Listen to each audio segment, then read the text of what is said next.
બેસો બેસો.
अभी 26 डिग्री है ना,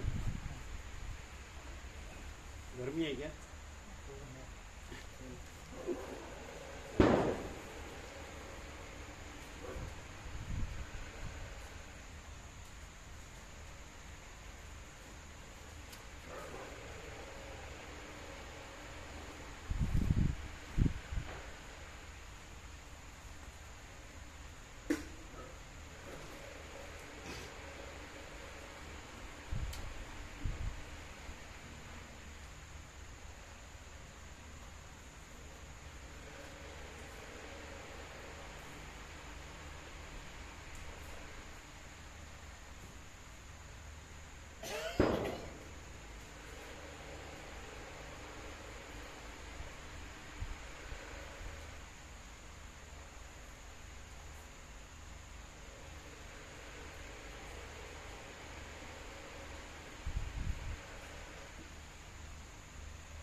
ओम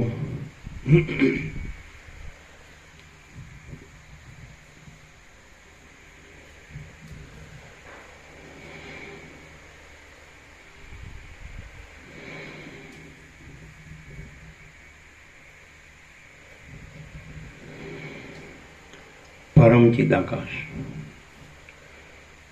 परम ज्योति, अखंड ज्योति, महाचिदाकाश, स्वयं प्रकाश, संपूर्ण प्रकाश, पूर्ण ब्रह्म, अनंत तेजखंड, अनंत चिदखंड, परमाकाश, केवल अनंत शुद्ध तेजखंड, परमाकाश, अखिल आत्मा, पूर्ण ब्रह्म, परमात्मा, परम चिदाकाश, परम ज्योति, अखंड ज्योति, अनंत पूर्ण परम चिदाकाश, परम शांति, स्वयं सिद्ध, स्वयं प्रकाश, स्वयं पूर्ण, स्वस्वरूप, यही सब कुछ है, इसके सिवा कुछ नहीं है। शून्यभास, अनंत कोटि, महाकल्पो है ही नहीं। महाचिदाकाश, स्वयं प्रकाश, संपूर्ण प्रकाश, महाचिदाकाश ज्योति, अनंत, अखंड, अभेद, महाचिदाकाश ज्योति, महातत्व, મહાસામાન્ય, મહાચિદાકાશ, સ્વસંવેદ્ય, સહજ નિર્વિકલ્પ, મહાચિદાકાશ, પરમ કૈવલ્ય, પરમ શાંતિ,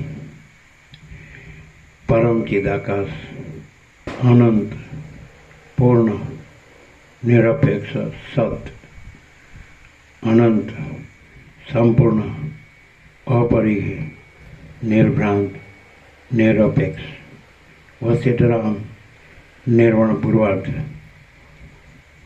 રાઉન્ડ 40મો રાઉન્ડ.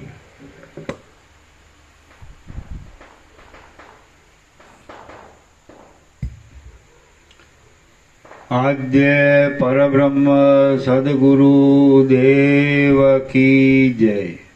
ઓમ શ્રી પરમાત્મને નમઃ. સદગ્રંથોમાં શિરોમણી શ્રી યોગ વાસિષ્ઠ મહારામાયણ નિર્વાણ પ્રકરણ પૂર્વાર્ધ, સર્ગ 115મો, પેજ નંબર 1115, પેજ નંબર 1115, સર્ગ 115મો. મહાકર્તા મહાભોક્તા આદિના લક્ષણો. આ 115મા સર્ગમાં મહાદેવજી ભૃંગીને પોતાના નંદીગણને મહાકર્તા આદિ શબ્દોની વ્યાખ્યા વડે જીવનમુક્ત પુરુષોના ચિહ્નો કહી બતાવશે. વશિષ્ઠ બોલ્યા, હે નિષ્પાપ રામચંદ્રજી, સર્વ શંકાઓનો ત્યાગ કરી કુટસ્થ આત્મચૈતન્યના આશ્રયને લીધે કાયમને માટે ધીરજ ધરી તમે મહાકર્તા, મહાભોક્તા અને મહાત્યાગી બની રહો. વશિષ્ઠ બોલ્યા, હે નિષ્પાપ રામચંદ્રજી, સર્વ શંકાઓનો ત્યાગ કરી કુટસ્થ આત્મચૈતન્યના આશ્રયને લીધે કાયમને માટે ધીરજ ધરી તમે મહાકર્તા, મહાભોક્તા અને મહાત્યાગી બની રહો. રામ બોલ્યા, હે મહાસમર્થ મહારાજ, કેવા લક્ષણવાળો મહાકર્તા કહેવાય, કેવા લક્ષણવાળો મહાત્યાગી કહેવાય અને કયા લક્ષણવાળો મહાભોક્તા કહેવાય તે આપ બરાબર રીતે મને કહો. વશિષ્ઠ બોલ્યા, હે રામચંદ્રજી, પૂર્વે આ 3 વ્રત મહાદેવજીએ પોતાના નંદીગણને બતાવ્યા હતા કે જેના આશ્રયથી તે સંતાપ રહિત મહાશાંત થઈ ગયો હતો. પૂર્વકાળમાં કોઈક વખતે સુમેરુ પર્વતના અગ્નિના જેવા તેજોમય ઉત્તર તરફના શિખરમાં મહાદેવજી સર્વ પરિવાર સહિત રહ્યા હતા. હે રામચંદ્રજી, હે મહાદેવજીને મહાતેજસ્વી, નમ્ર અને અલ્પ જ્ઞાનવાળા નંદિક ગણે હાથ જોડીને નીચે પ્રમાણે પૂછ્યું. નંદીગણ બોલ્યા, ઇન્દ્ર આદિ કે જેઓ દેવતાઓના પણ દેવ છે, તેમના અધિપતિ હે ભગવાન, હે સર્વજ્ઞ પરમેશ્વર, હું જે આપને પૂછું તે આપ કૃપા કરી તરત મને કહો. હે મહારાજ, આ તરંગના જેવી ચંચળ સંસાર રચનાનું અવલોકન કરી હું ભોગોમાં લંપટ હોવાથી, તત્વજ્ઞાનની શાંતિ નહીં મળવાથી બહુ જ મૂંઝાઉં છું. કયા મનોહર નિશ્ચયનો અંદર દ્રઢતાપૂર્વક સ્વીકાર કરી હું આ જગતરૂપી જૂની ઝૂંપડીમાં કાંઈ પણ તાપ પામ્યા સિવાય શીતળતાથી રહું. મહાદેવજી બોલ્યા, હે નિષ્પાપ નંદીગણ, સર્વ શંકાઓને મૂકી દઈ કાયમને માટે જ ધીરજ ધારણ કરી તમે મહાકર્તા, મહાભોક્તા અને મહાત્યાગી થાઓ. નંદીગણ બોલ્યા, હે મહાસમર્થ મહારાજ, કેવા લક્ષણવાળો મહાકર્તા કહેવાય, કેવા લક્ષણવાળો મહાભોક્તા કહેવાય અને કેવા લક્ષણવાળો મહાત્યાગી કહેવાય એ આપ કૃપા કરી સારી રીતે મને કહો. મહાદેવજી બોલ્યા, હે મહાભાગ્યવાન નંદીગણ, જે પુરુષ ધર્મ અને અધર્મ એ બંને દૈવયોગથી જેવી રીતે પ્રાપ્ત થાય તેવી રીતે ચિત્તમાં કાંઈ શંકા રાખ્યા સિવાય કરે જાય તે મહાકર્તા કહેવાય છે. મહાદેવજી બોલ્યા, હે મહાભાગ્યવાન નંદીગણ, જે પુરુષ ધર્મ અને અધર્મ એ બંને દૈવયોગથી જેવી રીતે પ્રાપ્ત થાય તેવી રીતે ચિત્તમાં કાંઈ શંકા રાખ્યા સિવાય કરે જાય તે મહાકર્તા કહેવાય છે. રાગદ્વેષ, સુખ દુઃખ, ધર્મ અધર્મ અને સારા દર્શાવ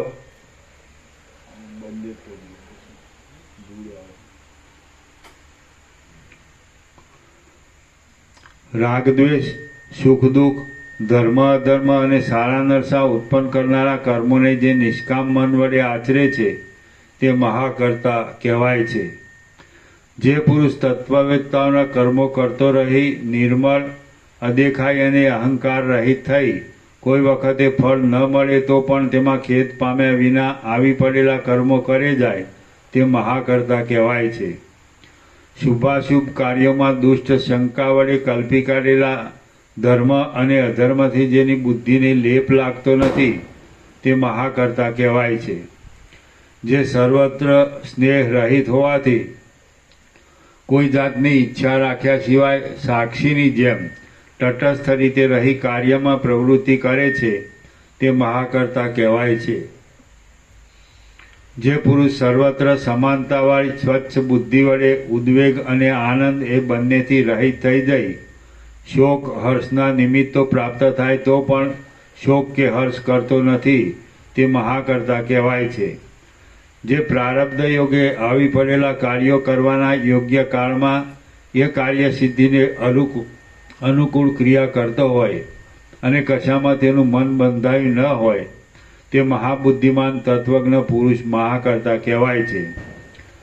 જે પુરુષ શાસ્ત્રે કહેલા અને શાસ્ત્રે નહીં કહેલા એ બંને કર્મોનું આચરણ કરી પોતે એ કર્મના કર્તાપણાને પ્રાપ્ત થતો હોય તો પણ અંદર અત્યંત ઉદાસીન હોવાથી આત્મા અકર્તા છે એવા દ્રઢ નિશ્ચય વડે એ બંને જાતના કર્મમાં જે સમાન ભાવને પ્રાપ્ત થાય તે મહાકર્તા કહેવાય છે.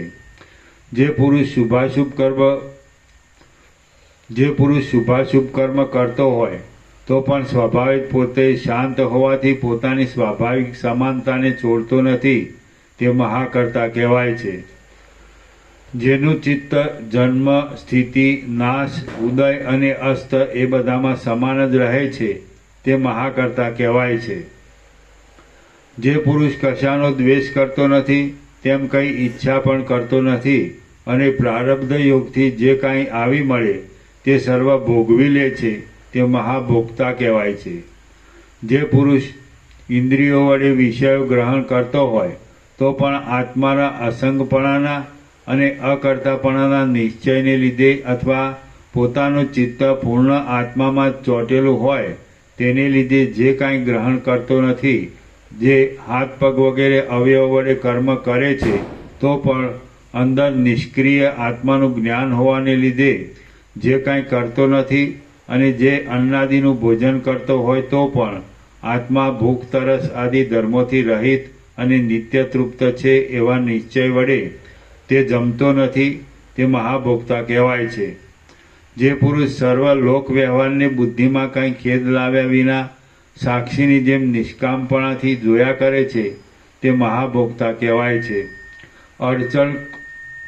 અડચણ કરનારા સુખ દુઃખો, જય પરાજય આદિ ક્રિયાયોગો અને લાભહાનિ વગેરેથી જેની બુદ્ધિમાં ફેરફાર થતો નથી તે મહાભોગતા કહેવાય છે. જે પુરુષ જરા, મરણ, વિપત્તિ, ગરીબાઈ અને રાજ્ય એ સર્વને બ્રહ્મદ્રષ્ટિ વડે બહુ સુંદર ગણે છે તે મહાભોગતા કહેવાય છે. જેમ સાગર અનેક જળના પ્રવાહોને સમાન રીતે ગ્રહણ કરે છે તેમ જે પુરુષ મોટા સુખ દુઃખોને નિર્વિકાર બુદ્ધિ વડે સમાનપણાથી ગ્રહણ કરે છે તે મહાભોગતા કહેવાય છે. જેમ ચંદ્રમાના કિરણો ચંદ્રમાંથી જુદા નથી પડતા તેમ અહિંસા, સર્વત્ર સમાન ભાવ અને સંતોષ ઇત્યાદિ ગુણો જેનાથી જુદા પડતા જ નથી તે મહાભોગતા કહેવાય છે. કડવું, ખાટું, ખારું, તીખું, વીણેલું, નહીં વીણેલું, ઉત્તમ અને અધમ ગમે તેવું અન્ન હોય તો પણ જે સમાનપણાથી તેનું ભક્ષણ કરે તે મહાભોગતા કહેવાય છે. જે સરસ પદાર્થને અને નીરસ પદાર્થને તથા રતિ સુખને અને રતિ વિઘ્નને સમાન દ્રષ્ટિએ જુએ છે તે પુરુષ શાંત હોવાથી મહાભોગતા કહેવાય છે. ખારા પદાર્થોમાં અને સાકરના બનાવેલા પદાર્થોમાં તેમજ બીજા પણ શુભ અશુભ પદાર્થોમાં જેની બુદ્ધિની સમાનતા સ્થિર રહે છે તે મહાભોક્તા કહેવાય છે. આ ભોજ્ય ખાવા લાયક છે, આ ભોજ્ય છે અને આ અભોજ્ય છે, ખાવા લાયક નથી એવા વિકલ્પોને છોડી દઈ જે ઉત્કટ ઈચ્છા વિના જ ભોજન કરે છે તે મહાભોક્તા કહેવાય છે. આપત્તિ અને સંપત્તિ, મોહ અને આનંદ, અધમ અન્વસ્ત્ર આદિ અને ઉત્તમ અન્વસ્ત્ર આદિ એ સર્વને જે સમાન બુદ્ધિ વડે ભોગવે છે તે મહાભોક્તા કહેવાય છે. ધર્મ અને અધર્મ, સુખ અને દુઃખ, મરણ અને જન્મ એ સર્વનો જેણે એ બધું મિથ્યા છે એમ જાણી બુદ્ધિ વડે ત્યાગ કરી દીધો હોય તે મહાત્યાગી કહેવાય છે. સર્વ ઈચ્છાઓ, સર્વ શંકાઓ, કાયિક વાચિક અને માનસિક સર્વ ચેષ્ટાઓ તથા સર્વ નિશ્ચયો એ સર્વનો જેણે બુદ્ધિ વડે આત્મા વિના બીજું બધું મિથ્યા ભ્રાંતિ માત્ર સમજી ત્યાગ કરે છે તે મહાત્યાગી કહેવાય છે. દેહની, મનની, ઇન્દ્રિયોની, સંકલ્પની તથા સુખ દુઃખોની સત્તાનો મિથ્યાપણાના નિશ્ચયથી જેણે ત્યાગ કર્યો હોય તે મહાત્યાગી કહેવાય છે. હું કે જે ચૈતન્ય માત્ર છું તેને દેહ નથી, જન્મ પણ નથી અને વિહિત કે નિષિદ્ધ કર્મ સાથે પણ કાંઈ સંબંધ નથી એવો જેને ચિત્તની અંદર દ્રઢ નિશ્ચય થઈ ગયો હોય તે મહાત્યાગી કહેવાય છે. ધર્મ અધર્મરૂપ શારીરિક ચેષ્ટા, માનસિક સંકલ્પાદી ચેષ્ટા અને વાણી આદિ ઇન્દ્રિયોની ચેષ્ટા એ બધું મિથ્યાપણાની બુદ્ધિથી જેણે ત્યાગ કરેલું છે તે મહાત્યાગી કહેવાય છે. જેટલી આ સર્વ દ્રશ્ય કલ્પના જોવામાં આવે છે તે સત્ય જ્ઞાન વડે ભ્રાંતિ માત્ર સમજી તેનો જેણે સારી રીતે ત્યાગ કર્યો છે તે મહાત્યાગી કહેવાય છે. હે નિષ્પાપ રામચંદ્રજી, એ પ્રમાણે પૂર્વકાળમાં કોઈ સમયે મહાદેવજીએ નંદીગણને કહ્યું હતું, તમે પણ આ દ્રષ્ટિ ઉપર આધાર રાખી તાપ રહિત, શાંત અને શીતળ થઈ રહો. તમે અન્નમય આદિ 5 કોષો અને જાગ્રત આદિ 3 અવસ્થાઓને મિથ્યા સમજી માત્ર નિષ્કલંક સાક્ષી રૂપે રહી અવશેષ રહેલ નિત્ય પ્રકાશરૂપ, નિર્મળ, અનંત, સર્વનું આદિ એક બ્રહ્મ જ સર્વત્ર છે અને તે વિના બીજી કલ્પના કાંઈ પણ થયેલી જ નથી એવી ભાવના રાખો. તમે અન્નમય આદિ 5 કોષો અને જાગ્રત આદિ 3 અવસ્થાઓને મિથ્યા સમજી માત્ર નિષ્કલંક સાક્ષી રૂપે રહી અવશેષ રહેલ નિત્ય પ્રકાશરૂપ, નિર્મળ, અનંત, સર્વનું આદિ એક બ્રહ્મ જ સર્વત્ર છે અને તે વિના બીજી કલ્પના કાંઈ પણ થયેલી જ નથી એવી ભાવના રાખો. અને એ ભાવના બરાબર પરિપક્વ થયાથી સર્વ કલ્પના સંકલ્પરૂપી મેલથી રહિત, નિર્મળ, શાંત વૃત્તિવાળા થઈ નિર્વાણને પ્રાપ્ત થાઓ. હે પ્રિય રામચંદ્રજી, આ સંસારમાં જે કંઈ ભાસે છે તે બધું સૃષ્ટિના આરંભથી માંડી ઠેઠ પ્રલય સુધી થનારા સર્વ કાર્યોના બીજરૂપ જન્માદિ વિકાર રહિત પરમાત્મારૂપી બ્રહ્મ જ છે અને તે અનંત બ્રહ્મ અનેક સૃષ્ટિભેદને લીધે વિવિધ પ્રકારના વિકલ્પો વડે બહુ મોટું દેખાય છે, પરંતુ તે સર્વ વિકલ્પોથી રહિત કેવળ આકાશ, ચિદાકાશ રૂપ જ છે. હે સુશીલ રામચંદ્રજી, કોઈ પણ ઠેકાણે અને કોઈ પણ કાળે સત કે અસત કાંઈ પણ પરબ્રહ્મથી જુદું સંભવતું જ નથી એવો અંદર દ્રઢ નિશ્ચય રાખી તમે શંકા દૂર કરી ત્યાં જ સ્થિર થઈને રહો. જો તમે અંતર્મુખ થઈ બ્રહ્માકાર વૃત્તિ રાખી અહંકાર રહિત જ થઈ જશો તો નિરંતર બહારનું સર્વ કામકાજ કરતા છતાં પણ કોઈ દિવસ તમે ખેદને પ્રાપ્ત થશો નહીં. શ્રી યોગ વાસિષ્ઠ મહારામાયણમાં નિર્વાણ પ્રકરણના પૂર્વાર્ધનો વ્રતત્રય નિરૂપણ નામનો સર્ગ 115મો સમાપ્ત. સર્ગ 116મો ગળેલા ચિત્તના લક્ષણો. આ 116મા સર્ગમાં ચિત્ત ગળવા માંડે છે તેના અને તે ગળી ગયા પછીના લક્ષણો કહેવામાં આવશે. રામ બોલ્યા, સર્વ ધર્મોને જાણનારા હે મહાસમર્થ ગુરુ મહારાજ, અહંકાર એવા નામને ધારણ કરનારું ચિત્ત જ્યારે ગળવા માંડે છે કિંવા ગળી જાય છે ત્યારે જેની વાસના દૂર થઈ છે તેવા ચિત્તના કેવા લક્ષણો હોય છે? વશિષ્ઠ બોલ્યા, જ્યારે અહંકારરૂપી ચિત્ત ગળવા માંડે છે અને પાપો જ્ઞાનાગ્નિ વડે બળવા માંડે છે ત્યારે લોભ, મોહ આદિ દોષો ભલે બળાત્કારથી ઉત્પન્ન થાય તો પણ જેમ જળ કમલને લેપ કરી શકતું નથી તેમ એ અહંકાર રહિત શુદ્ધ ચિત્તને કાંઈ પણ લેપ કરી શકતા નથી. અને શોભા આપનારી મૈત્રી, કરુણા તથા મુદિતા કોઈ દિવસ ચહેરાને છોડી જતી રહેતી નથી. વાસનારૂપી ગ્રંથિઓ ધીરે ધીરે કપાઈ ગયાની પેઠે સંપૂર્ણપણે તૂટી જાય છે. કોપ ઘટી જાય છે, મોહ મંદ પડી જાય છે, કામ કરમાઈ જાય છે, લોભ ક્યાંય ભાગી જાય છે, ઇન્દ્રિયો મોટા રૂપમાં પ્રકાશતી નથી અને ખેદ પણ મહાન રૂપે સ્ફૂરતો નથી. દુઃખો અને સુખો વ્યાપી જાય, પોતાનું કાર્ય શોક રહિત હર્ષાદિક પોતાનું કાર્ય કરી શકતા નથી અને બધે આનંદ ઉત્પન્ન કરનારો સમાન ભાવ ચિત્તમાં ઉદય પામે છે.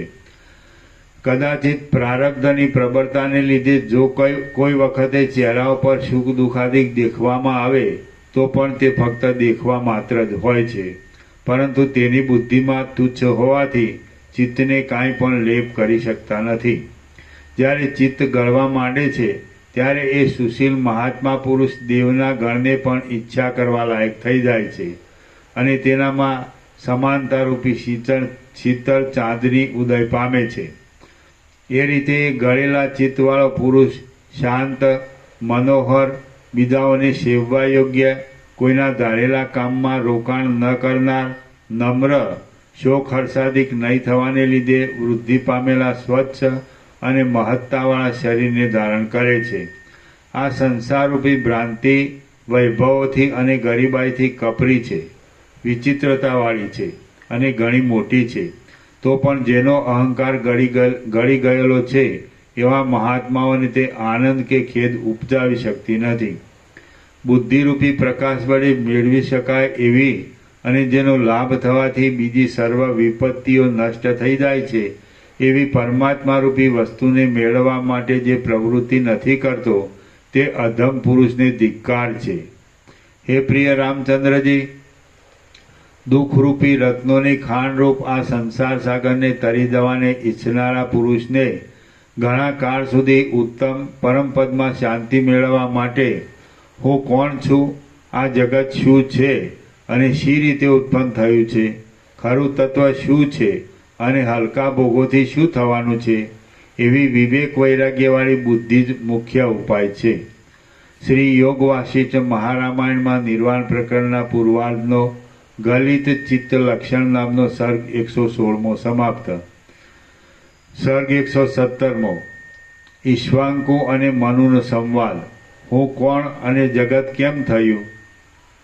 આ 117મા સર્ગમાં હું કોણ છું અને આ જગત ક્યાંથી થયું એ વિચારમાં દ્રષ્ટાંત તરીકે ઈશ્વાંકુ રાજાને મનુએ કહેલા વિવેકનું નિરૂપણ થશે. વશિષ્ઠ બોલ્યા, હે ઈશ્વાંકુ વંશમાં થયેલા મહારાજા રામચંદ્રજી, તમારા આદિ પુરુષ રાજા ઈશ્વાંકુ જે રીતે મુક્ત થયા તે તમે સાંભળો. ઈશ્વાંકુ નામના રાજાએ પોતાના રાજ્યનું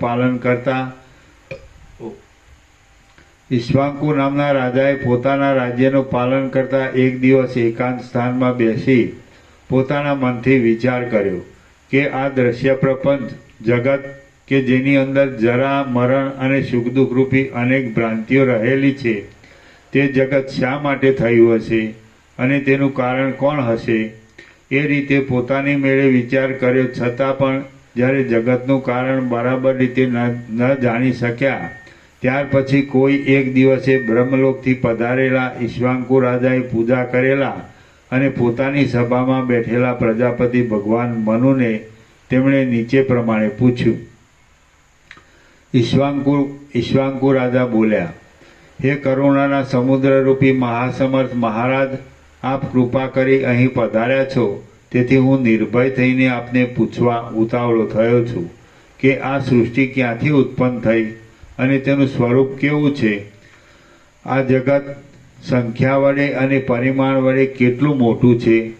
કોનું છે અને કોણે રચેલું છે એ સંબંધમાં ઉપનિષદ વગેરે શું કહે છે, અને જેમ પાથરી રાખેલી સખત જાળમાંથી પક્ષી છૂટી જાય તેમ આ વિષમ સંસારરૂપી ભ્રાંતિથી હું શી રીતે મુક્ત થાઉં? મનુ બોલ્યા, અહો, આજે ઘણે કાળે વિવેકનો ચિત્તમાં વિકાસ થવાથી અનેક પ્રકારના મિથ્યા અનર્થોને કાપી નાખનારો સર્વના સારરૂપ આ પ્રશ્ન તમે કરેલો છે.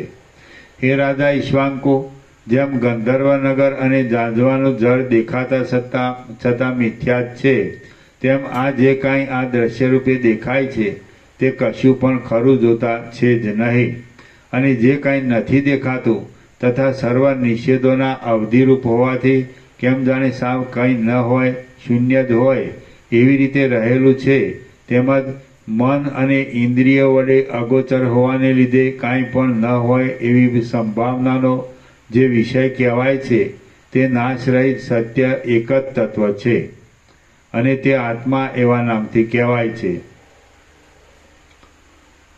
ઇન્દ્રિય વડે અગોચર એટલે યતો વાચો નિવર્તન્તે અપ્રાપ્ય મનસાસ ઇત્યાદિ શ્રુતિઓ આવો અર્થ સૂચવે છે, અને તે આત્મા એવા નામથી ઓળખાય છે.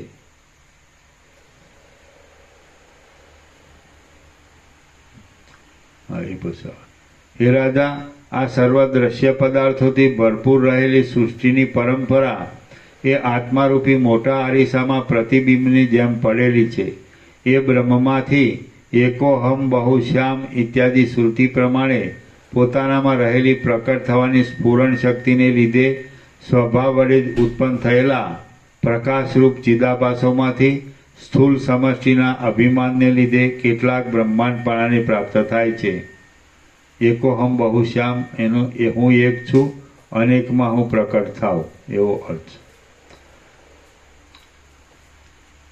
પ્રકટ પોતાનામાં રહેલી પ્રકટ થવાની સ્ફુરણ શક્તિને લીધે સ્વભાવ વડે જ ઉત્પન્ન થયેલા પ્રકાશરૂપ ચિદાભાસોમાંથી સ્થૂળ સમષ્ટિના અભિમાનને લીધે કેટલાક બ્રહ્માંડપણાને પ્રાપ્ત થાય છે, કેટલાક પૃથ્વી આદિ પંચ મહાભૂતપણાના અભિમાનને લીધે પંચ મહાભૂતપણાને પામે છે,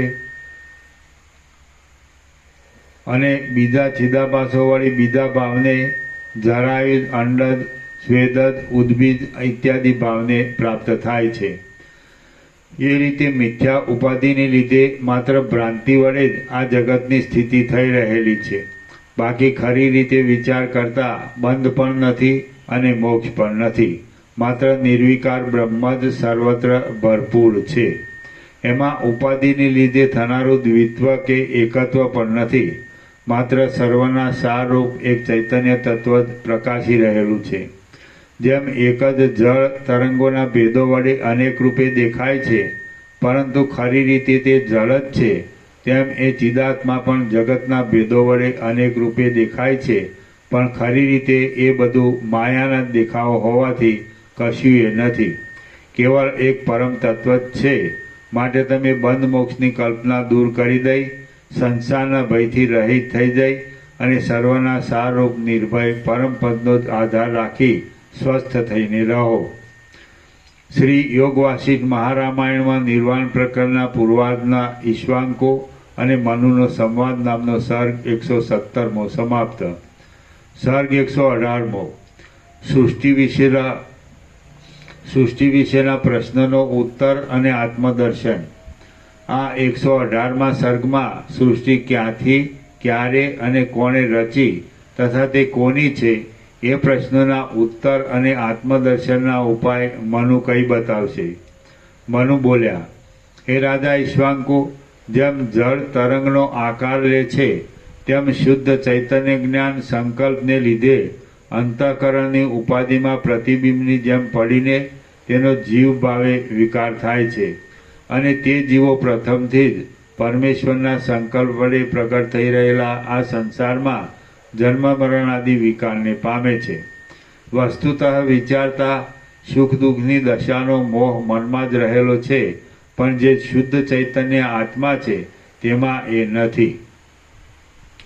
જેમ રાહુ નરી આંખે દેખાતો નથી તો પણ ચંદ્રગ્રહણમાં ચંદ્રને ઘડતો હોય તેમ સ્પષ્ટ દેખાય છે, તેમ અનુભવ માત્ર જ જેનું સ્વરૂપ છે એવો આત્મા પણ વસ્તુતઃ અદ્રશ્ય છતાં દ્રશ્ય અંતઃકરણ રૂપી ઉપાધિ દ્વારા અનુભવાય છે. માત્ર શાસ્ત્રો વડે જ કે ગુરુ વડે જ પરમેશ્વરનો સાક્ષાત્કાર થતો નથી. પોતાની બુદ્ધિ દ્વારા પોતાના આત્મા વડે જ એ પરમાત્માનો સાક્ષાત્કાર થાય છે. જેમ રસ્તામાં ચાલતા રાગદ્વેષ રહિત બુદ્ધિ વડે બીજા વટેમાર્ગોને પથિકોને જોઈએ, તેમ રાગદ્વેષ વિનાની બુદ્ધિ વડે પોતાના ઇન્દ્રિય દેહ આદિને પણ સાક્ષી રૂપે રહી જોવા. તેઓને વિષયમાં લંપટ થઈ જઈ આદર પણ ન આપવો, તેમ અતિ તીવ્ર ઉપવાસ આદિ વડે પીડા પણ ન આપવી. પરંતુ તે ઇન્દ્રિયો વગેરે વિષયોમાં પ્રવૃત્તિવાળી રહેતી હોય તેમ ભલે રહ્યા કરે, પરંતુ એ સર્વ દેહ આદિ પદાર્થ માત્રને સ્વપ્ન અને ઇન્દ્રજાળાદી પેઠે મિથ્યા સમજી બુદ્ધિ વડે ત્યાગ કરી દઈ તમે નિત્ય શીતળ અંતઃકરણવાળા અને શુદ્ધ આત્મદર્શી થવાને લીધે આત્મા જ એક છે એવો વિશ્વાસ રાખો. હું દેહરૂપ છું એવી બુદ્ધિ સંસારમાં બંધન કરનારી છે, માટે તે મુમુક્ષુ પુરુષોએ કદી પણ રાખવી નહીં. મન અને વાણીનો વિષય ત્યાં સુધી જતો નહીં હોવાથી આછી નજરે જોતા તે કાંઈ પણ નથી એમ જે લાગે છે તે શુદ્ધ ચિદાત્મા રૂપ જ હું છું અને આકાશથી પણ સૂક્ષ્મ છું એવી બુદ્ધિ હંમેશા રહ્યા કરવી તે સંસારમાં બંધન આપનારી નથી, પણ મોક્ષ આપનારી છે. જેમ નિર્મળ જળની અંદર અને બહાર તેના કારણરૂપ તેજ રહેલું છે, તેમ સર્વ વસ્તુઓમાં સર્વત્ર આત્મા સર્વનું કારણ હોવાથી રહેલો છે. જેમ બાજુબંધ આદિ દાગીનાઓ સોનાના આકારની અને રચનાની માત્ર વિચિત્રતા છે, બાકી સોનાથી તે જુદા નથી, તેમ કારણ રૂપે આત્માથી જુદું નહીં દેખાતું અને કાર્ય રૂપે જુદું દેખાતું આ જગત આદિ સર્વ એક જાતની આકારની અને રચનાની માત્ર વિચિત્રતા છે. હે રાજા ઈશ્વાંકો, પ્રાણીઓરૂપી તરંગોવાળી જગતના સમૂહરૂપી અનેક નદીઓ વિનાશરૂપી વડવાગ્નિવાળા મહાભયંકર કાળરૂપી મહાસમુદ્રમાં છેવટે જઈ મળે છે. તો પણ જે આજ દિવસ સુધી અધૂરો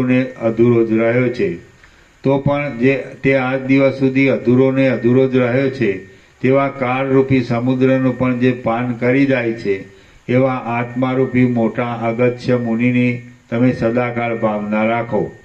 આ દેહાદી દ્રશ્ય સમુદાય કે જે અનાત્મા છે, તેમાં આત્મબુદ્ધિનો ત્યાગ કરી છુપી રીતે જેમાં વાસનાને દૂર કરવામાં આવી છે તેવી સ્થિતિ મેળવી જેમ તમને સુખ આવે તેમ તમે રહો.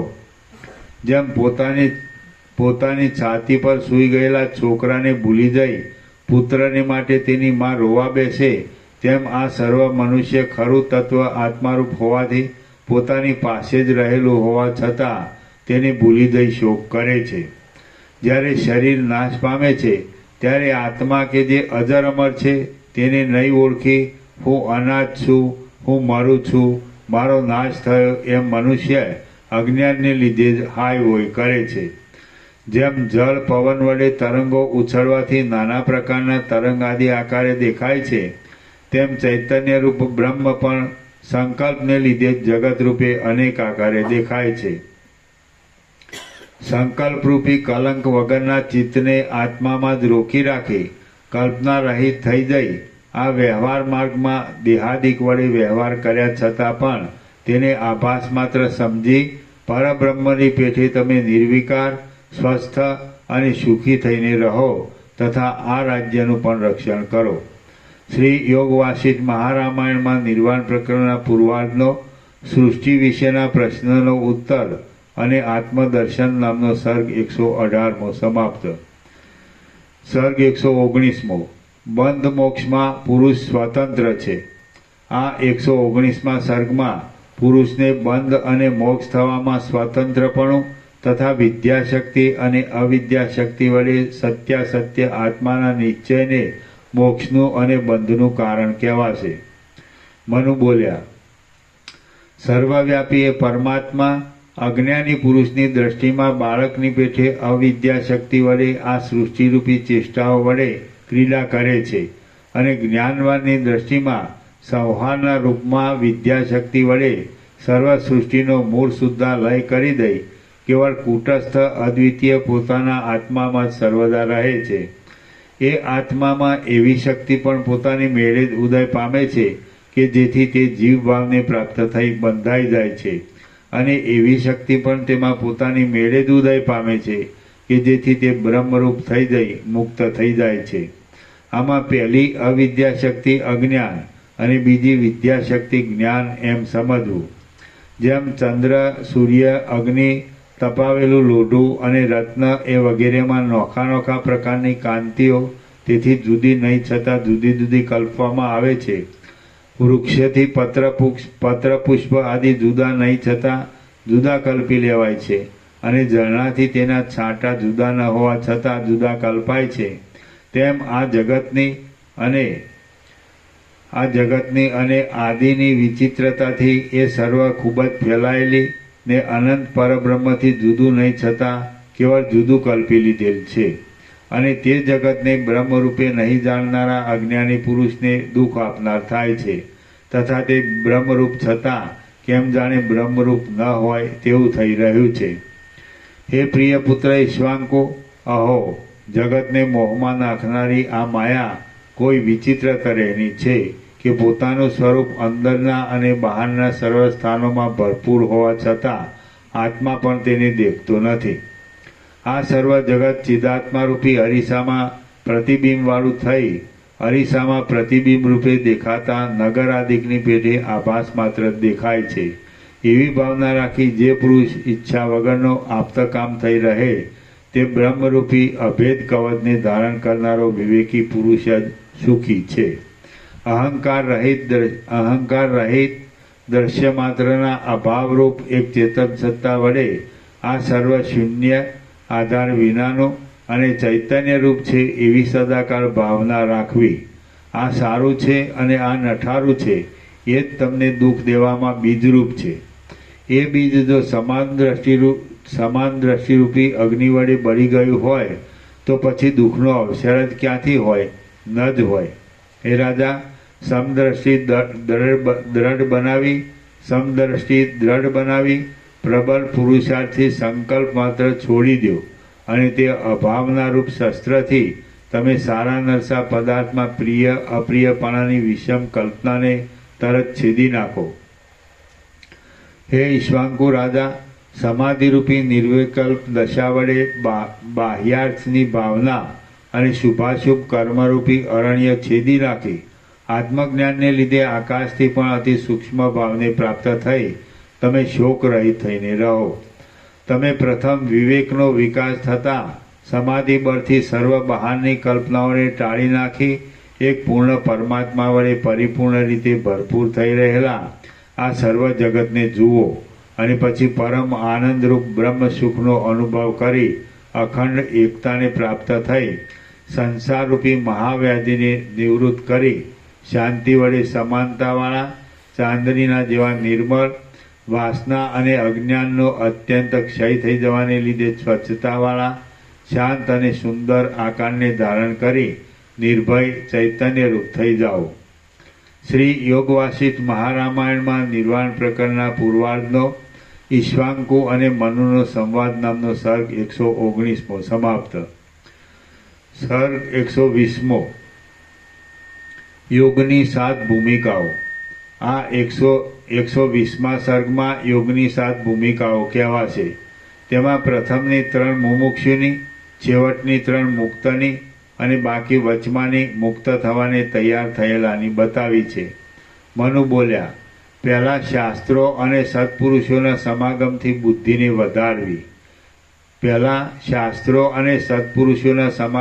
બુદ્ધિને વધારવી. એ યોગીના યોગની પહેલી ભૂમિકા કહેલી છે, જેમાં સાધન ચતુર્થયથી સંપન્ન થઈ ગુરુકૃપાપૂર્વક શ્રવણ આદિ અંગનો સમાવેશ થાય છે. વિચાર એવા નામની બીજી ભૂમિકા છે, જેમાં મનન આદિનો સમાવેશ થયો છે.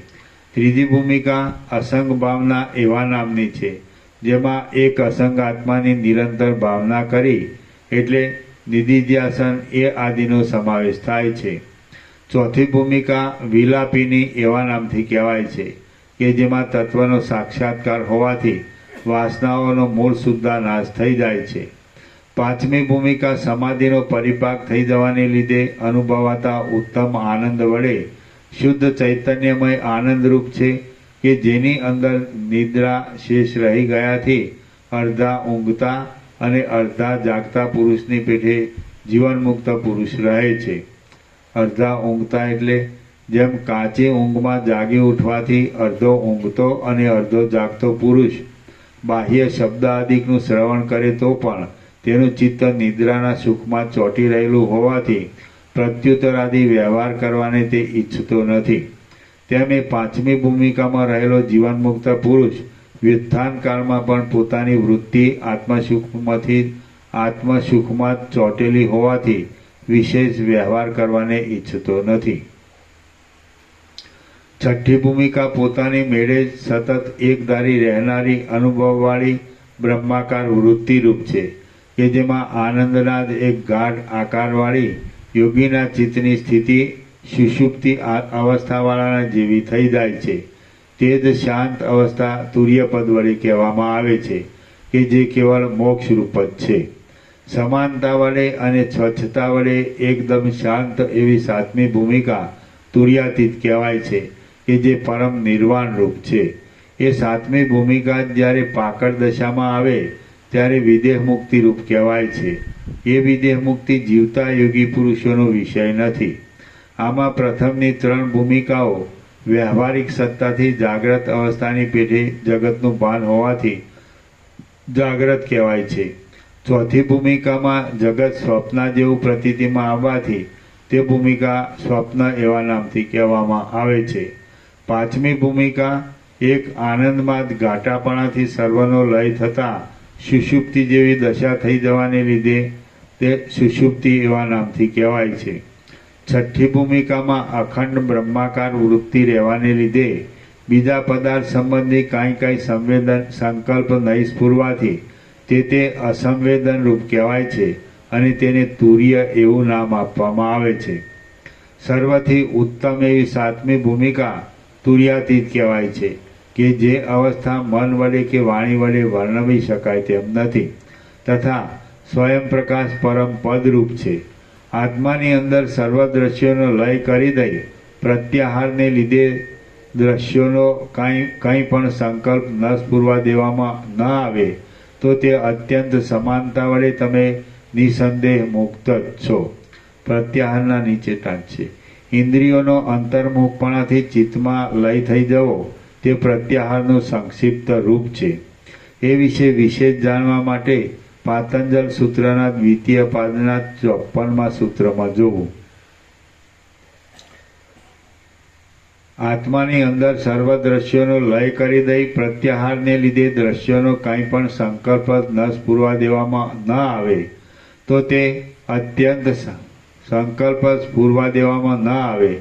તે અત્યંત સમાનતાવાળી તમે નિસંદેહ મુક્ત જ છો.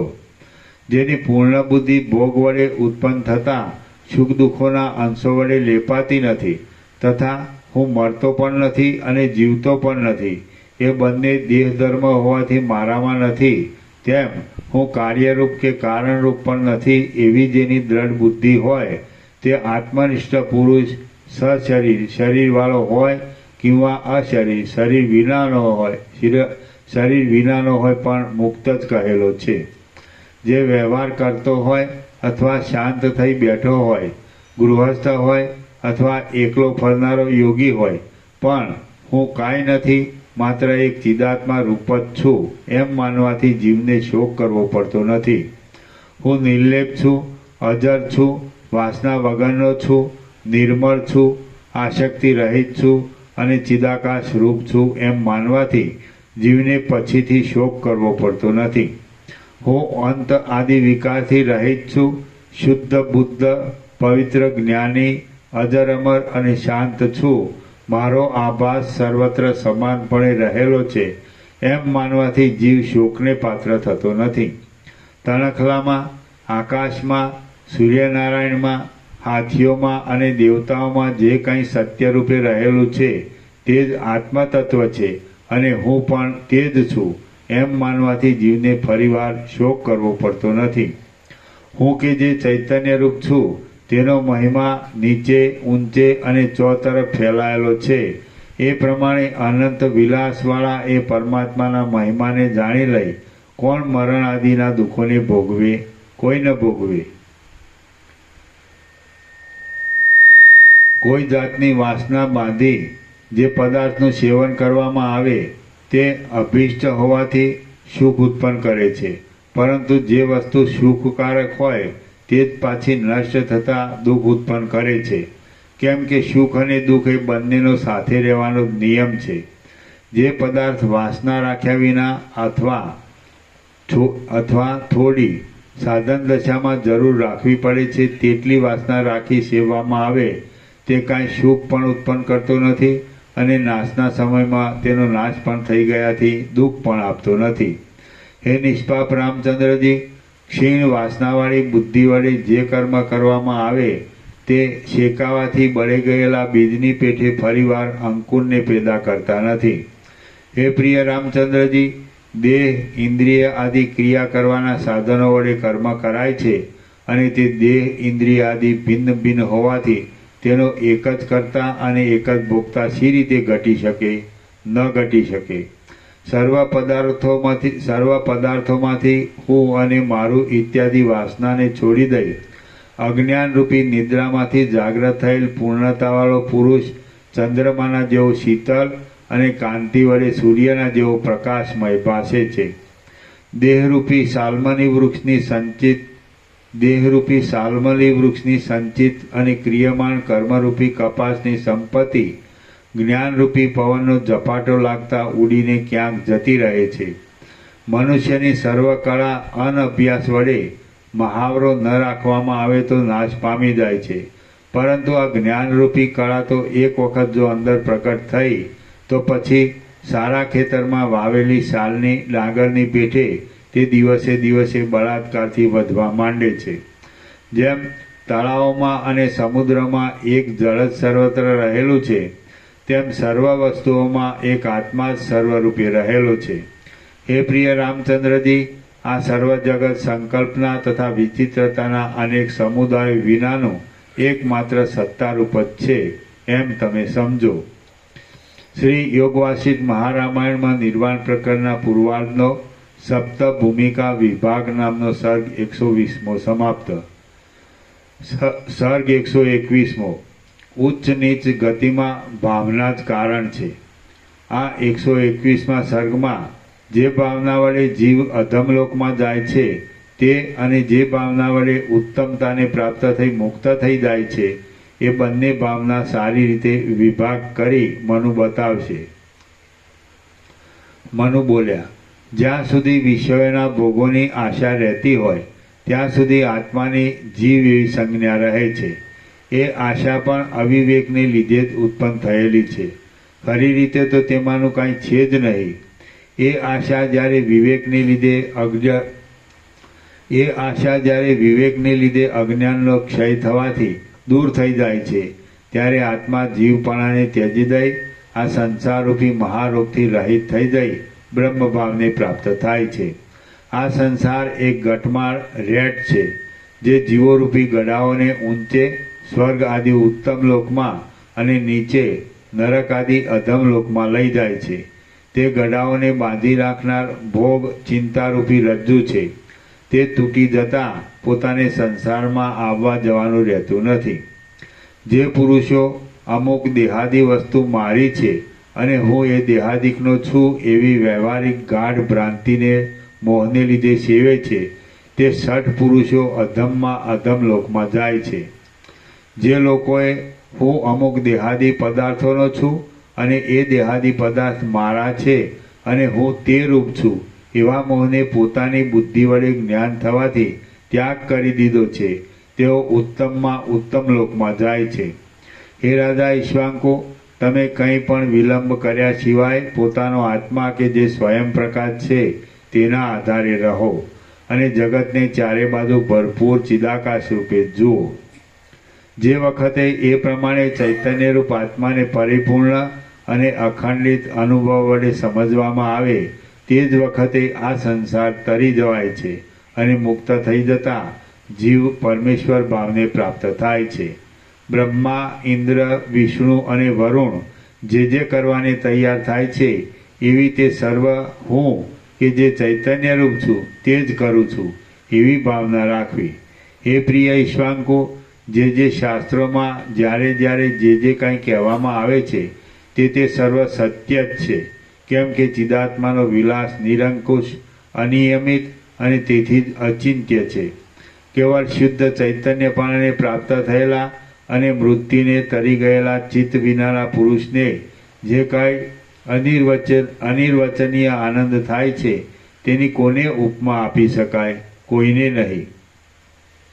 આ જગત અશૂન્ય પણ નથી અને શૂન્ય પણ નથી, અચિદ્રૂપ પણ નથી અને ચિદ્રૂપ પણ નથી, આત્મરૂપ પણ નથી અને અનાત્મરૂપ પણ નથી, કિંતુ સ્વપ્ન, ઇન્દ્રજાળ આદિની પેઠે અનિર્વચનીય જ છે. એવી ભાવના તમે કરતા રહો.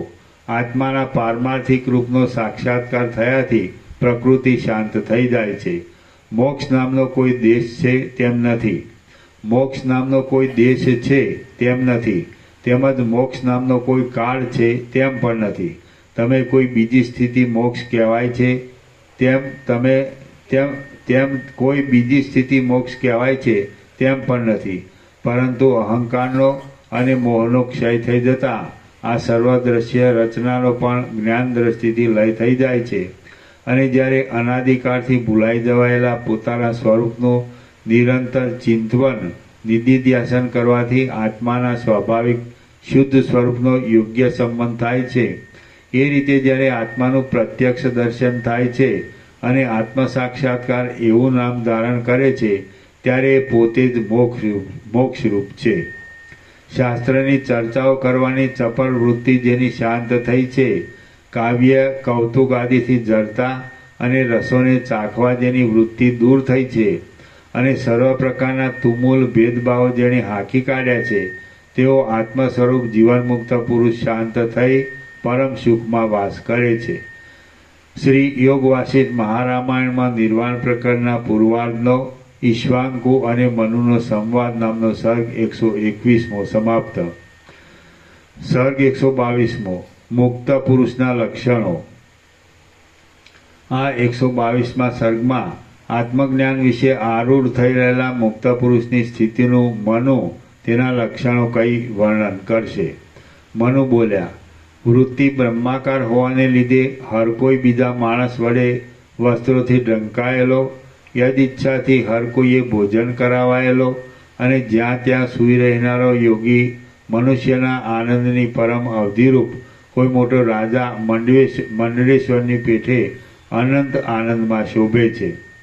વર્ણ, ધર્મ, આશ્રમ અને આચારના સંબંધમાં શાસ્ત્રોમાં ફરમાવેલા બંધનોથી છૂટી ગયેલો જીવનમુક્ત પુરુષ જેમ ખેસરી સિંહ પાંજરામાંથી તરાપ મારીને બહાર નીકળી જાય તેમાં સંસારભી જાળમાંથી બહાર નીકળી જાય છે. વાણીને ઓળંગીને રહેલા નિરતિશય આનંદરૂપ પરમાત્માને જ આશ્રયે રહેલો, વિષયોની આશા અને વિવિધ પ્રકારની સુખ દુઃખ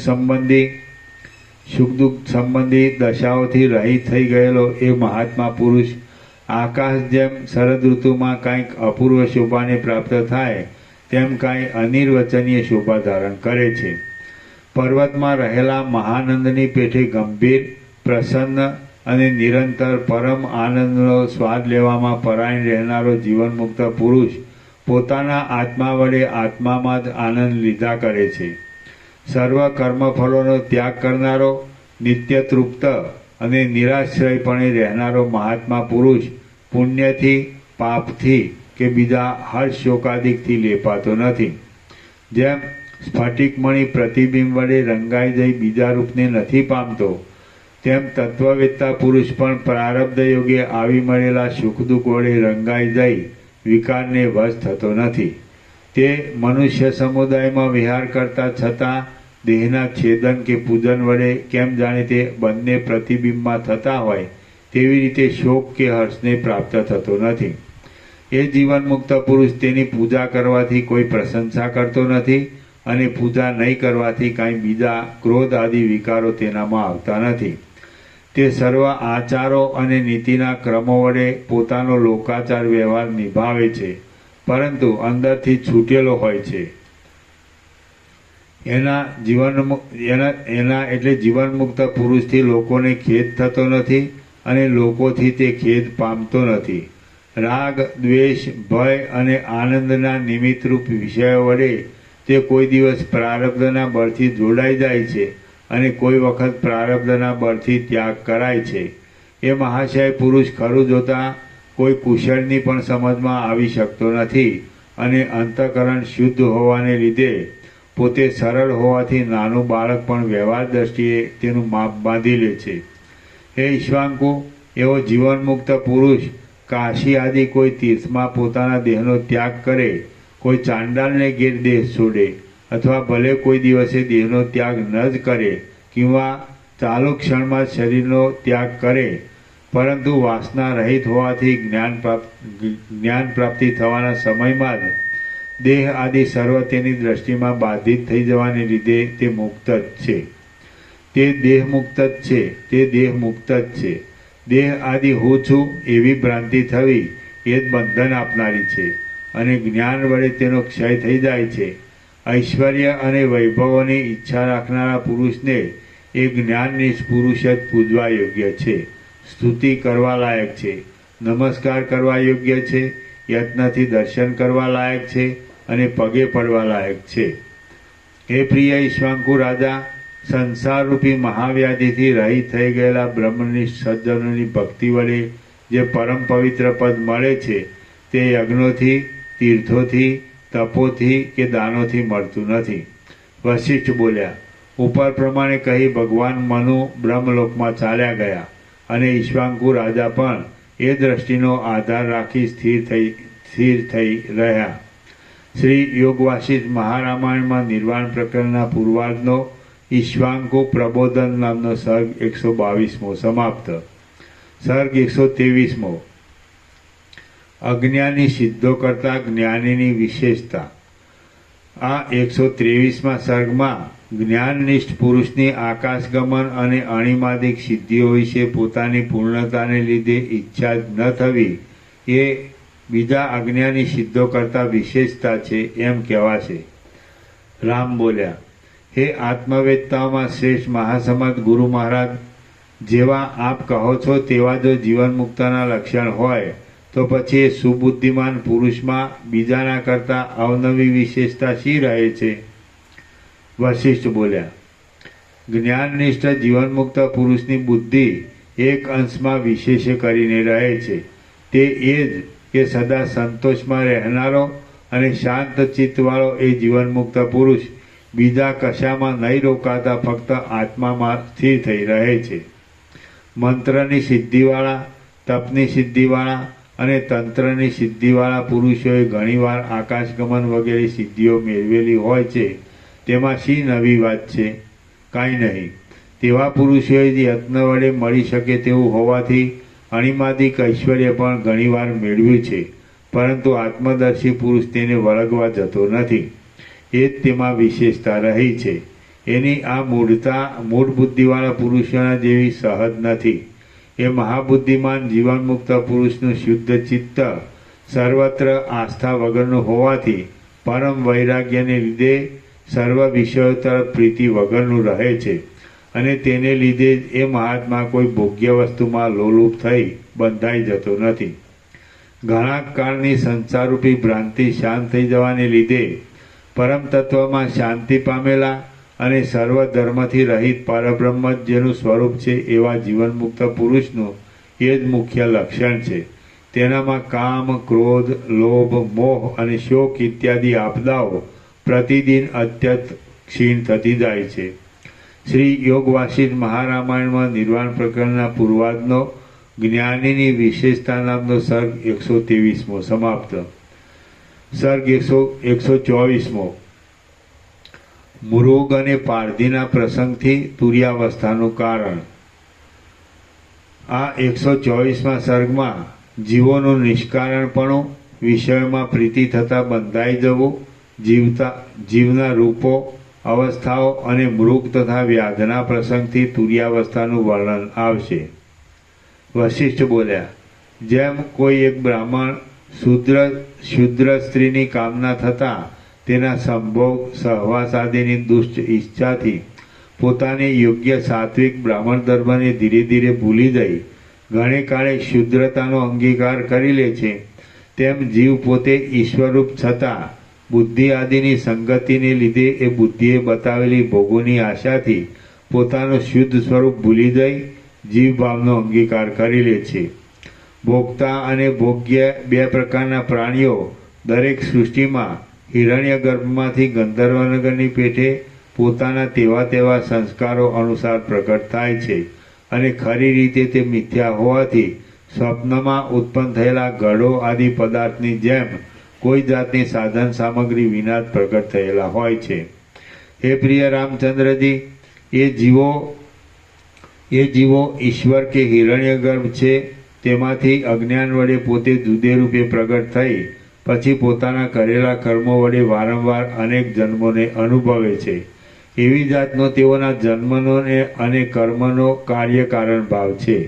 પ્રથમ, સર્વ જીવો સાધન સામગ્રી વિના સ્વપ્નમાં થયેલો ગઢો ગંધર્વનગર આદિની પેઠે પરમ પદરૂપ ચેતનમાંથી જ અજ્ઞાન વડે પ્રગટ થાય છે અને પછીથી તેના પોતાના કરેલા કર્મો તેને સુખ દુઃખ આપવામાં કારણરૂપ થાય છે.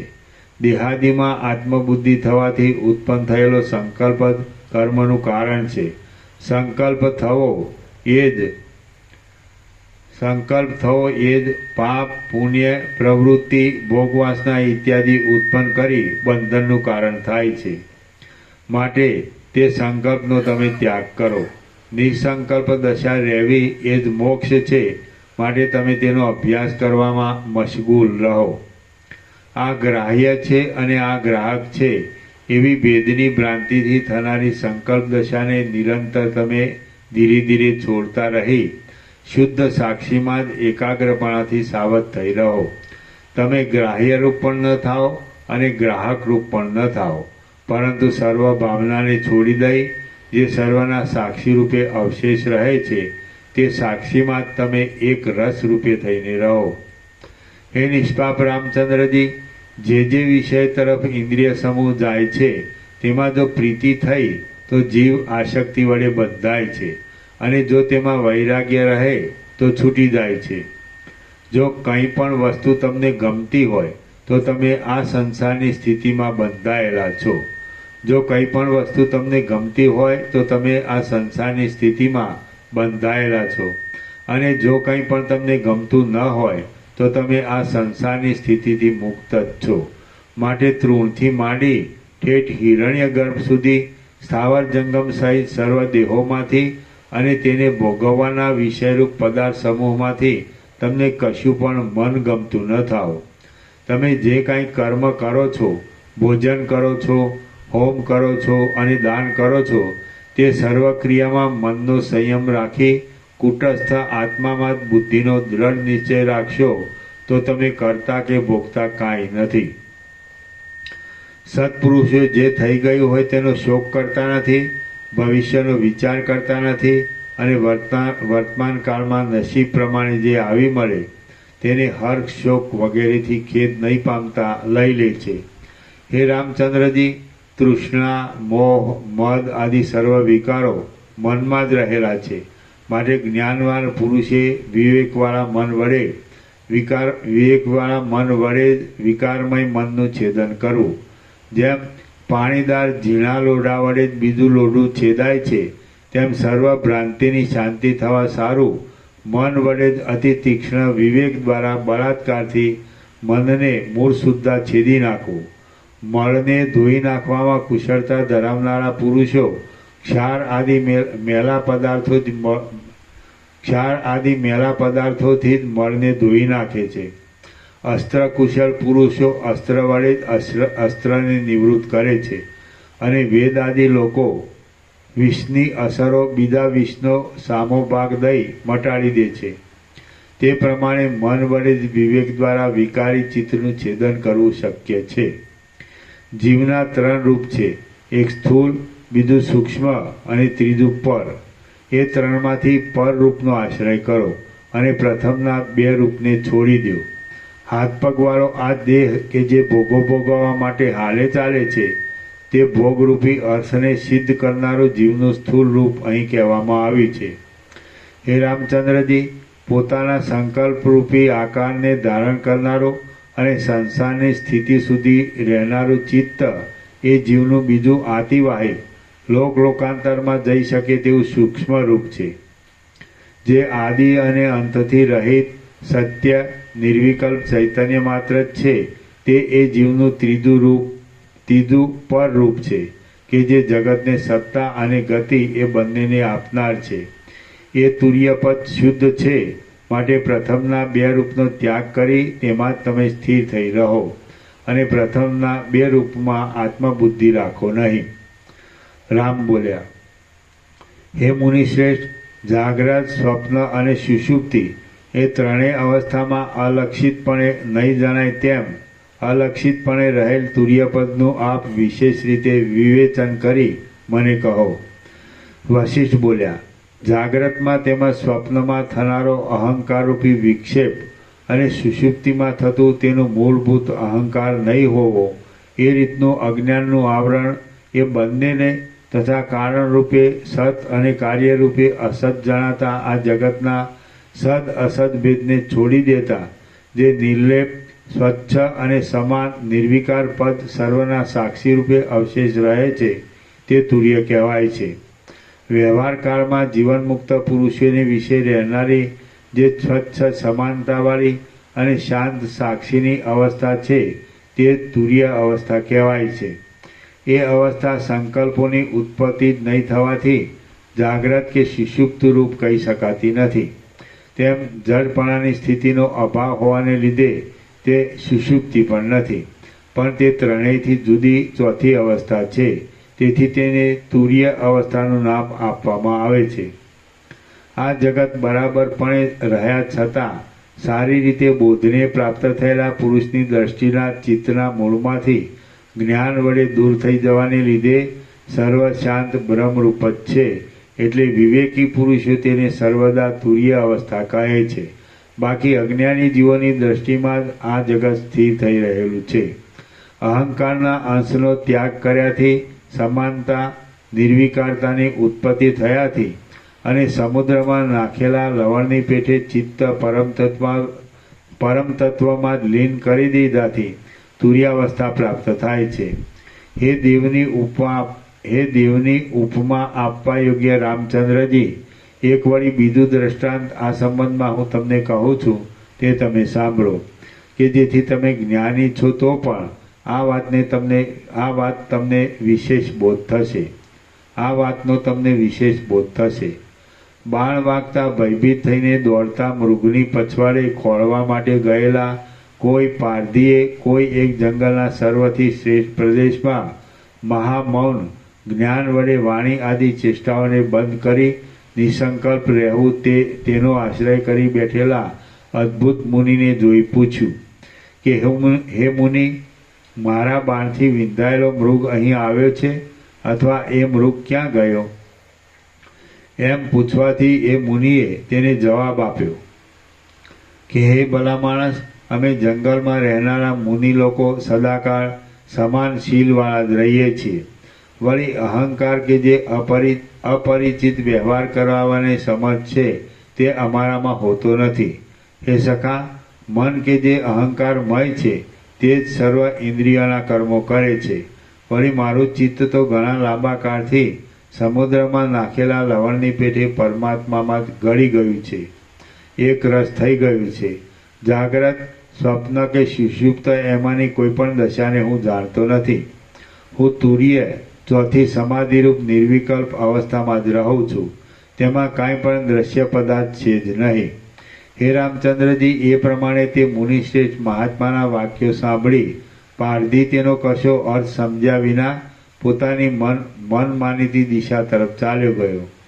હે મહાબાહુ રામચંદ્રજી, માટે જ કહું છું કે તુર્ય વિનાની બીજી જાગ્રત આદિ અવસ્થા કે સ્થૂલ આદિ કોઈ અવસ્થા તાત્વિક દ્રષ્ટિએ જોતા છે જ નહીં. ફક્ત એક તુર્યરૂપ નિર્વિકલ્પ ચૈતન્ય તત્વ જ છે, બીજું કશું નથી. જાગ્રત, સ્વપ્ન અને સુષુપ્તિ એ ત્રણેય ચિત્તની અવસ્થાના રૂપ છે. પોતાનું ચિત્ત આ જગતમાં ઘોર, શાંત અને મૂઢ એ ત્રણ પ્રકારનું થઈ રહેલ છે. જાગ્રત અવસ્થાવાળું ચિત્ત સ્વર્ગ, નરક, પુનર્જન્મ આદિના કારણરૂપ પુણ્ય પાપને ઉત્પન્ન કરવાથી ઘોર છે. સ્વપ્ન અવસ્થાવાળું ચિત્ત સ્વર્ગ, નરક, પુનર્જન્મ આદિના કારણરૂપ પુણ્ય પાપને ઉત્પન્ન નહીં કરવાથી શાંત થાય છે. અને સુષુપ્તિ અવસ્થાવાળું ચિત્ત તેવી વખતે કાંઈ પણ ભાન ન હોવાને લીધે મૂઢ કહેવાય છે. એ ત્રણેય અવસ્થાથી જ્યારે ચિત્ત રહિત થઈ જાય ત્યારે તે મરી જાય છે, ચિત્તનો નાશ થયેલો કહેવાય છે. જે ચિત્ત મરી ગયું, નાશને પામી ગયું, તેમાં નિર્વિકારને લીધે સદા સમાનપણે રહેનારું એક સત્વ જ બાકી રહેલ છે, જેમાં વાસનાની ઉત્પત્તિ થતી નથી. સર્વ યોગી પુરુષો એ ચિત્ત નાશને જ યત્નથી સંપાદન કરે છે. સર્વ સંકલ્પોના વિલાસથી રહિત શુદ્ધ તુર્ય અવસ્થામાં તમે નિર્વિકાર ચિત્ત રાખી સ્થિર થઈને રહો કે જે તુર્યપદમાં સારી રીતે સદાકાળ યુક્ત થઈ ગયેલા ભેદબુદ્ધિ વિનાના મહાન મુનિઓ રહેલા હોય છે. સર્ગ 124મો સમાપ્ત. સર્ગ 125મો. તુર્યપદમાં સ્થિરતાનો ઉપાય.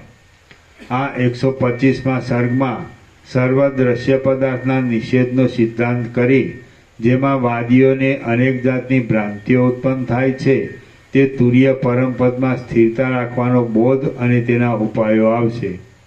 વશિષ્ઠ બોલ્યા, જગતમાં પ્રકટ થતા જે દ્વૈતના પ્રપંચો છે તે બધાને દૂર કરવા વેદાંત શાસ્ત્રના સિદ્ધાંતો ગણાય છે અને તે અવિદ્યા તેમજ અજ્ઞાનને દૂર કરે છે.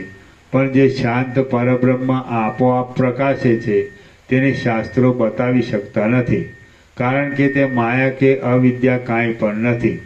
શાંત, સ્વચ્છ, માયામાં ચેતનનો આભાસ પડતા જુદા જણાતા સર્વત્ર સમાન રૂપે રહેલ, વિકાર રહિત, સર્વશક્તિમાન, માયા વિશિષ્ટ બ્રહ્મ છે તેને કેટલાક શૂન્ય ધર્મવાળો, કેટલાક વિજ્ઞાન બુદ્ધિ તરીકે અને કેટલાક ઈશ્વર તરીકે માની પરસ્પર વાદ વિવાદ કરે છે.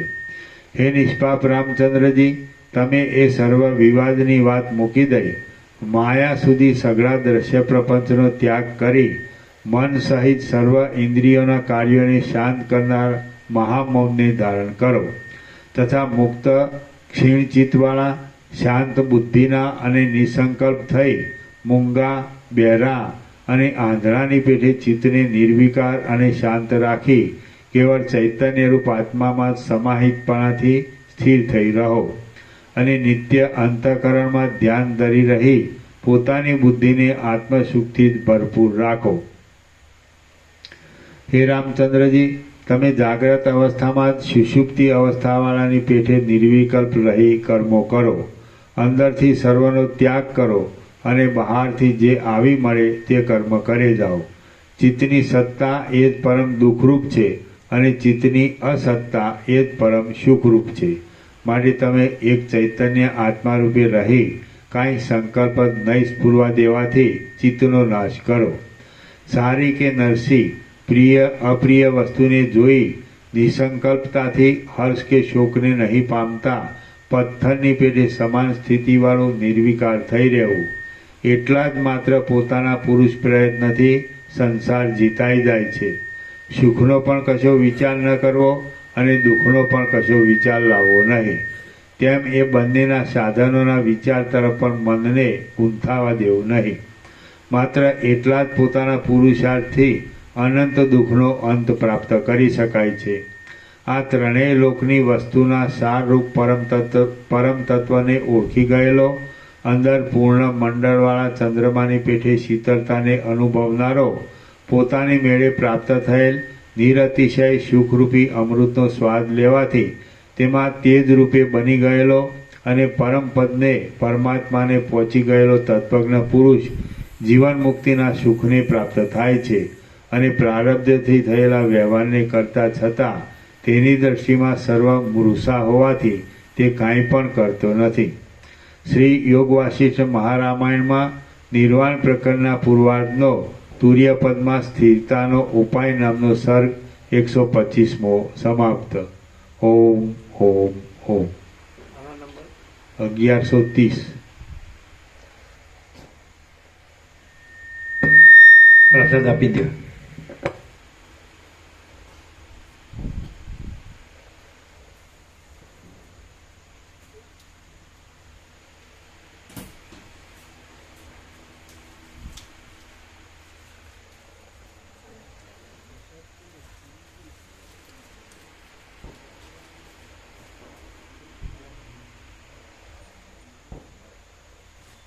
બાજરી અને એના બનાવે છે બાજરી અને રાગી અને ગોળ ગોળ છે ને ગોળ સુગર છે વ્યાપક નહીં કરતી હાલે એવું સુગર મેં આમ તો ભરેલો છે.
પ્રબલમ આનંદ મંગળ ઓમ ઓમ ઓમ.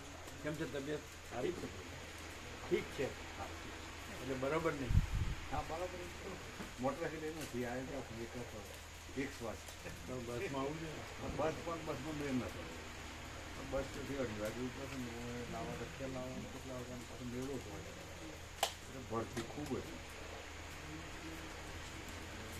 ત્યાં મોટામાં બધી હવામાં જતા ભરતી ખૂબ હતી.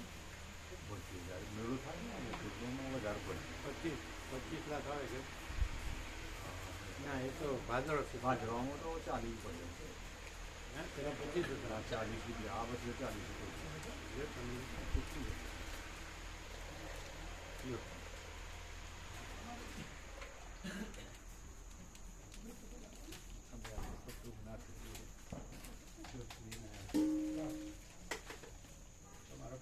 એ બધાને આપવા ચોખ્ખો બનાવવાનું પહેલાં હા પેલું ચાલ્યું એટલે ચોખ્ખું બનાવવાનું. શું ચાલુ છે? પહેલાં વિશે થોડી ચર્ચાઓ થઈ.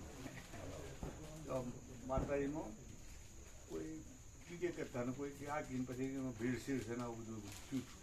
હા ખેતીના પસ્તામાં બધું એકદમ રેડી. દેખાયમાં થોડી વાત આવતી સામે વાત એટલે આ અંદર બનાવે ના એ લોકો ઘી જે પકડતા લાવતા જાતે બનાવે જે માણસો હોય એ કરે. અંદર કે દુકાનવાળા? ના દુકાનવાળા નહીં માતાજી જે જગ્યાઓની જેમ હોય નહીં એ તો બહુ ઘણું બનતા હશે. એ તો ઘણું બનાવે. આ તો ઘણું બનાવે એટલે 40 લાખ માણસોનો પ્રસાદ આલો હોય એ તો કેટલો બનાવતા આજે જ 40 લાખનો ને તો ના ભાદરો ભાદરવામાં આ વખતે વધારે લગાવ્યું. આ પ્રસાદ આપવાનો છે એટલે ભાવિકોને મધ્યપાન આપીએ વ્યાપકમાં. હા અમારે એને બતાડીએ ને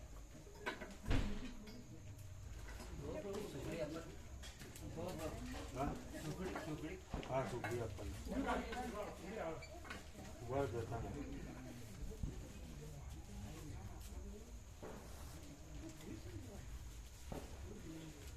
તમે તમે બીજો પ્રસાદ લીધો કેળા ને બધું નહીં?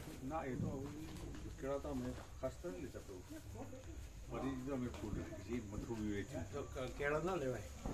પણ એ પરેજી ફૂલ જ છે એના હિસાબે એવું કહેવાનું છે તો એકદમ પરેજી પાડી થોડી જરૂર છે ફૂલ ઘડા લેવાની જરૂર છે તમારે. અમે હજુ વધી જાય. 309 પણ પ્રભુ તારું તો એ બધું ખાતા હતા મને કોઈ થતું નથી. પેલા બોલાવજો ને એક જણ ક્યાં કેતન પ્રભુ બોલાવો. 97 થઈ ગયું એટલા બધી આવી 50 98 સુધી આવી ગયા 300 ના ઉતારતો અમે તો માલ કરતો ક્યાં છે કેતન પ્રભુ ક્યાં છે?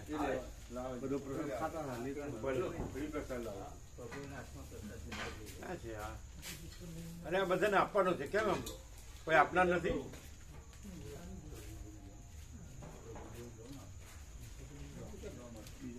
આ મોટા મજીનો પ્રસાદ છે આ બધો મૂકો અંદર.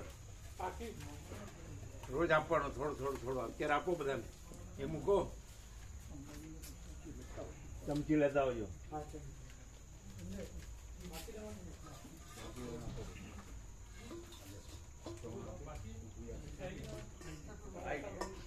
બહાર રાખો ને આમાં પડશે.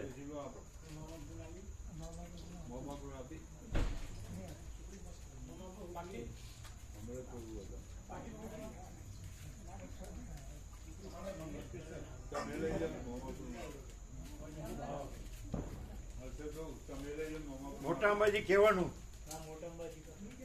અરે આ લેવાનો હતો ચાલો હવે આ અંદર મૂકી દેજો. આ લેવાનો હતો. કમાલ છે. બંધ કરો સરખા અને કોથળી પેલી કોથળી આમ ગાંઠ મારી દેવાની બહાર નીકળી ન જાય ડબ્બી. હા ચાલો. કેટલામાં પણ તો 1130 1130.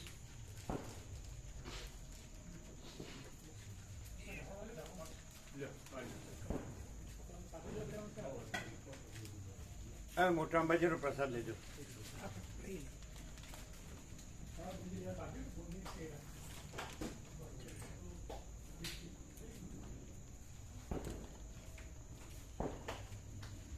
મોટા અંબાજીનો પ્રસાદ લેજો.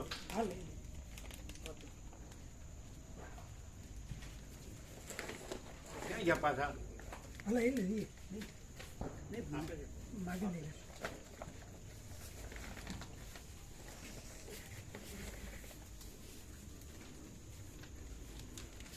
બે આમને આપો.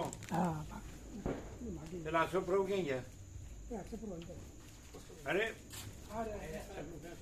હા લ્યો મોટા અંબાજીનો આપ્યો. જો કોઈ રહી ન જાય બધાને આપો.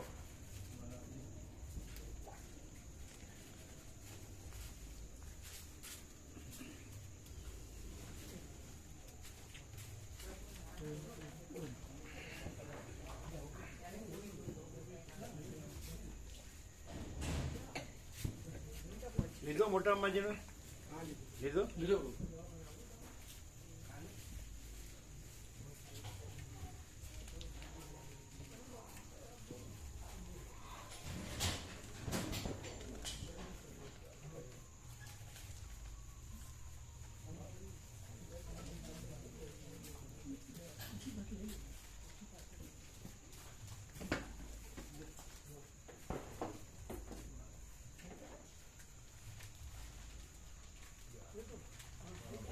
એમ કે ખાલી શબ્દો જ વારંવાર બોલ્યા કરે છે એમ શબ્દો નથી પણ ખરેખર એ સ્વયં પ્રકાશ શુદ્ધ ચૈતન્ય છે કેવી રીતે ખબર પડે?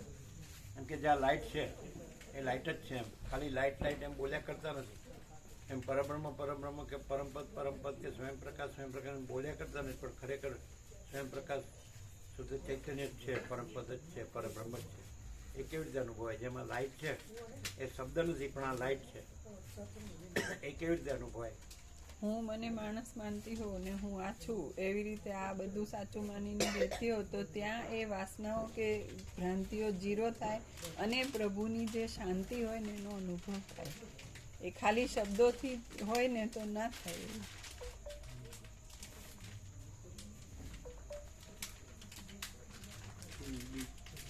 બીજા અર્થમાં હોય કે આ ખાલી એમ કે વારંવાર બોલાય જ છે એમ એ શબ્દો નથી, પણ એ ખરેખર એ સ્વયં પ્રકાશ શુદ્ધ ચૈતન્ય જ છે. એ કેવી રીતે અનુભવાય? જેમ કે આપણા લાઇટ છે એમ બોલાતું નથી, પણ ખરેખર પ્રકાશ છે એ કેવી રીતે અનુભવાય? કારણ કે જ્યારે આ દ્રશ્યરૂપી ભ્રાંતિ દેખાતી હોય તો ત્યારે એ શબ્દો જ લાગે વારંવાર, એમ કે પરમપદ છે, પરબ્રહ્મ છે, સ્વયં પ્રકાશ છે, શુદ્ધ ચૈતન્ય છે. તો આ હું છું ને આ જગત છે ને આ હું મારું છે ને રાગ દ્વેષ છે ને બધું જન્મ મૃત્યુ છે ને સુખ દુઃખ છે, આવી ભ્રાંતિ હોય તો ત્યારે એ શબ્દો જ લાગે ને કે વારંવાર કંઈક શબ્દો સાંભળીએ છીએ એમ કે સ્વયં પ્રકાશ ને શુદ્ધ ચૈતન્ય ને પરમપદ ને પરબ્રહ્મ ને એમ પરમાત્માને. તો એ ભ્રાંતિમાં ન અનુભવાય. ભ્રાંતિ હોય ત્યારે તો કેવી રીતે અનુભવ? એમ કે આપણે લાઇટ છે સાંભળ્યા કરીએ, પણ આ લાઇટ છે એકચ્યુઅલી લાઇટ છે, શબ્દ નથી. તો એ કેમ અનુભવાય છે? તે મેં પણ એ લાઇટ છે એ શબ્દ નથી, એ કેમ અનુભવાય? એટલે ભ્રાંતિ છે એટલે ભ્રાંતિ અનુભવાય છે. જેમ સ્વપ્નમાં હોય તો સ્વપ્ન અનુભવાય છે, તો જાગૃત અનુભવાતું નથી. તો આ ભ્રાંતિમાં હોય એટલે તો ખાલી શબ્દ જ લાગે ને કે શુદ્ધ ચૈતન્ય છે ને પરબ્રહ્મ છે ને પરમપદ છે ને પરમાત્મા છે ને ચિદાકાશ છે.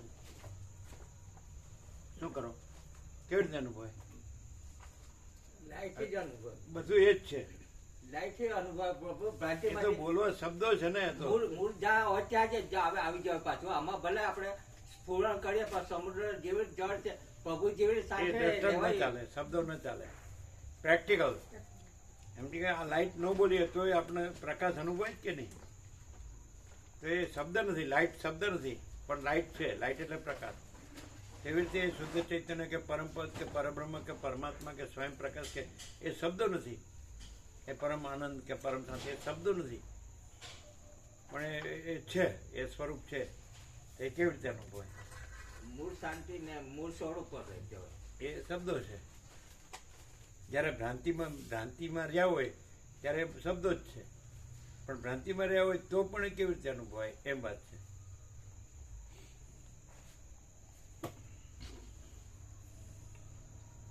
અનુભવ પ્રભુ છે તે છે, નથી તે નથી. આ બધા શબ્દો છે એટલે ભ્રાંતિમાં બોલાય છે. પણ ભ્રાંતિમાં પણ ભ્રાંતિ ન હોય અને એ અનુભવાય એ કેવી રીતે?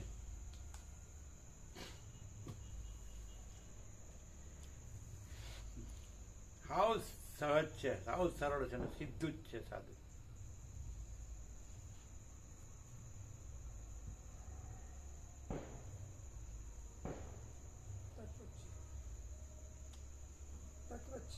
હે? તત્વ જ છે. એ તો શબ્દ છે. તત્વ કહેવાય શું તત્વ અનુભવાય? આ કેમ આ લાઇટ અનુભવાય છે અને શબ્દ નથી, લાઇટ શબ્દ નથી ને લાઇટ અનુભવાય છે. લાઇટ એટલે પ્રકાશ. આ પ્રકાશ કેમ અનુભવાય છે? આ બધો પ્રકાશ કેમ અનુભવાય છે? એ શબ્દ નથી અને પ્રકાશ છે. તો એ પણ પ્રકાશ શબ્દ નથી ને પ્રકાશ છે.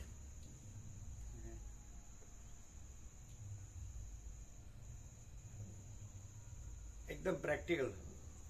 આ એક માણસ છે, મરવા પડ્યો છે, આ ક્ષણે ટપ દઈને મરી જવાનો, બરોબર કે નહીં? તો એનો જ્યાં સુધી એટલે એમ કે ને કે જીવતો છે કે મરી ગયો છે એમ બે છે ને, બે અવસ્થા. તો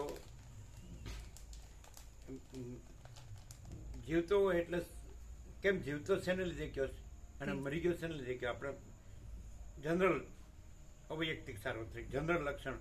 કોને જીવતો કહેવાય, કોને મરી ગયો કહેવાય? જીવતો હોય તો તે જ હોય, પ્રાણ ચાલતા હોય ને. એ સાંભળેલું બોલો છો? પ્રાણ ચાલતા હોય નહીં, જીવતો હોય તો એમાં આ બધું અનુભવાતું હોય કે નહીં? હા. અને મરી ગયો પછી એને કાંઈ અનુભવ હોય ના. તો એ અનુભવ પરમાત્મા છે. પણ એ અનુભવ સાથે આ હું ને અને આ જે અનુભવાય છે આ બધું હું ને જગત એ ન જોડ્યું હોય એવો કેવળ અનુભવ પરમાત્મા. અને જો હું ને જોડ્યું હોય તો જીવ છે, અને દ્રશ્યને જોડ્યું હોય તો જગત છે. એ અનુભવ સાથે એ અનુભવ છે, એ લાઇટ છે. જેમ કે લાઇટમાં બધું દેખાય છે ને, જણાય, અનુભવાય છે. લાઇટમાં બધું અનુભવાય છે ને, તો એ અનુભવ એ લાઇટ છે. જ્ઞાન કયો, અનુભવ કયો, બોધ કયો. બોધ હોય ને, મળદાને બોધ ન હોય, જીવતાને બોધ હોય ને, બોધ ભાઈ આને બોધ છે, આજે જો બધું ઓળખે છે, બધું જાણે છે, અનુભવે છે, એ લાઈટ છે. પણ એ લાઈટને જો એ લાઈટ છે એ પોતા સાથે આ ઊંને ન જોડે અને દ્રશ્યને ન જોડે તો એ પરમાત્મા છે, કેવળ અનુભવ, કેવળ જ્ઞાન. અને એ આ ઊંને પોતા સાથે જોડે તો એ જીવ, તો એને જન્મ મરણ લાગુ પડી જાય કે હું જન્મું છું, મરી જાઉં છું. આની સાથે ન જોડે તો જન્મ મરણ નથી, એ અજર અમર છે, અખંડ અવિનાશી. એટલે એને પરમાત્મા કે શુદ્ધ ચૈતન્ય કે સ્વયં પ્રકાશ કે પરમપદ કે નહીં ખ્યાલ આવે. તમે શબ્દો બોલ્યા એ બધા શબ્દો, એ બોલ્યા બધું એ શબ્દો છે, એ તત્વો બોલ્યા, પણ એ ન ખબર પડે. ખબર પડે પણ અનુભવને આની સાથે જોડો તો એ જીવ થઈ ગયો, તો બધું લાગુ પડી ગયું. સંસાર વ્યવહાર બધું જન્મ મરણ સુખ એટલે બધું નાશવંત લાગુ પડી ગયું. એ કાંઈ ને એ અનુભવ એ નથી, એ કેવળ અનુભવ, કેવળ જ્ઞાન છે, કેવળ પ્રકાશ, કેવળ ચૈતન્ય, કેવળ તેજ, કેવળ જ્યોતિ, કેવળ તેજ, કેવળ ચૈતન્ય, શુદ્ધ ચૈતન્ય, પરમ પદ, પરબ્રહ્મ. તો એ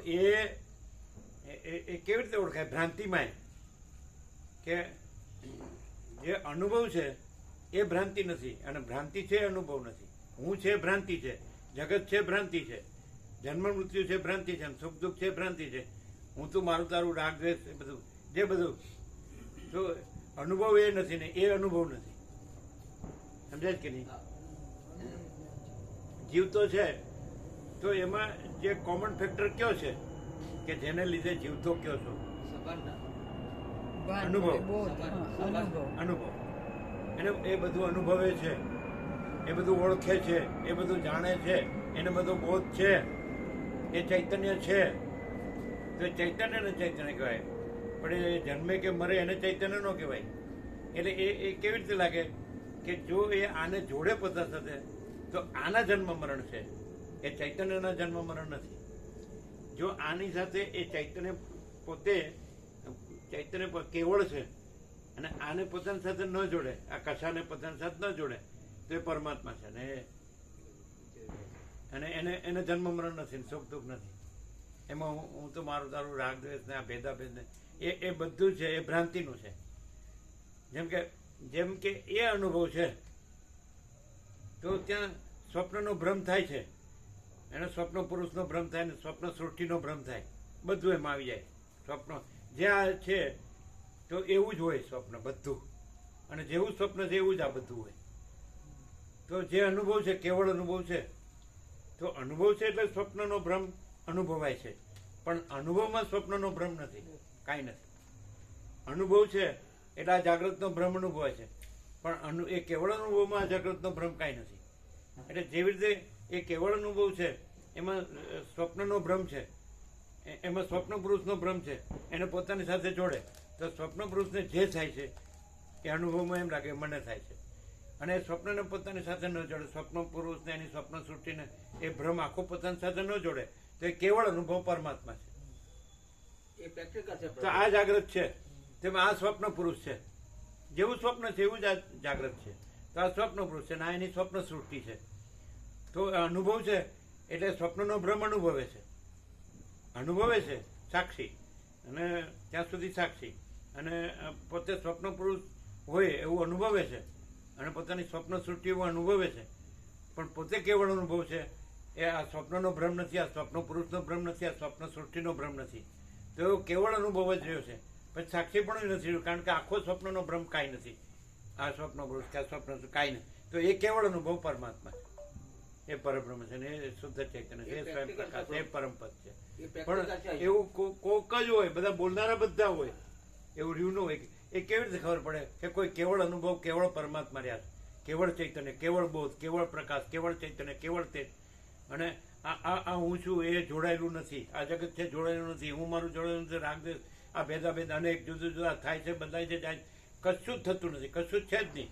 તો એવો રહ્યો હોય જેમ કે વશિષ્ઠ, અને સ્વપ્ન રહ્યો હોય અને જાગ્રત રહ્યો હોય. એ જાગ્રત એટલે પરમાત્મા, અને સ્વપ્ન એટલે પછી આ ભ્રમ બધો, આ જીવ ને જગત ને જન્મ ને મરણ ને સુખ ને દુઃખ ને હું મારું ને, સમજાય?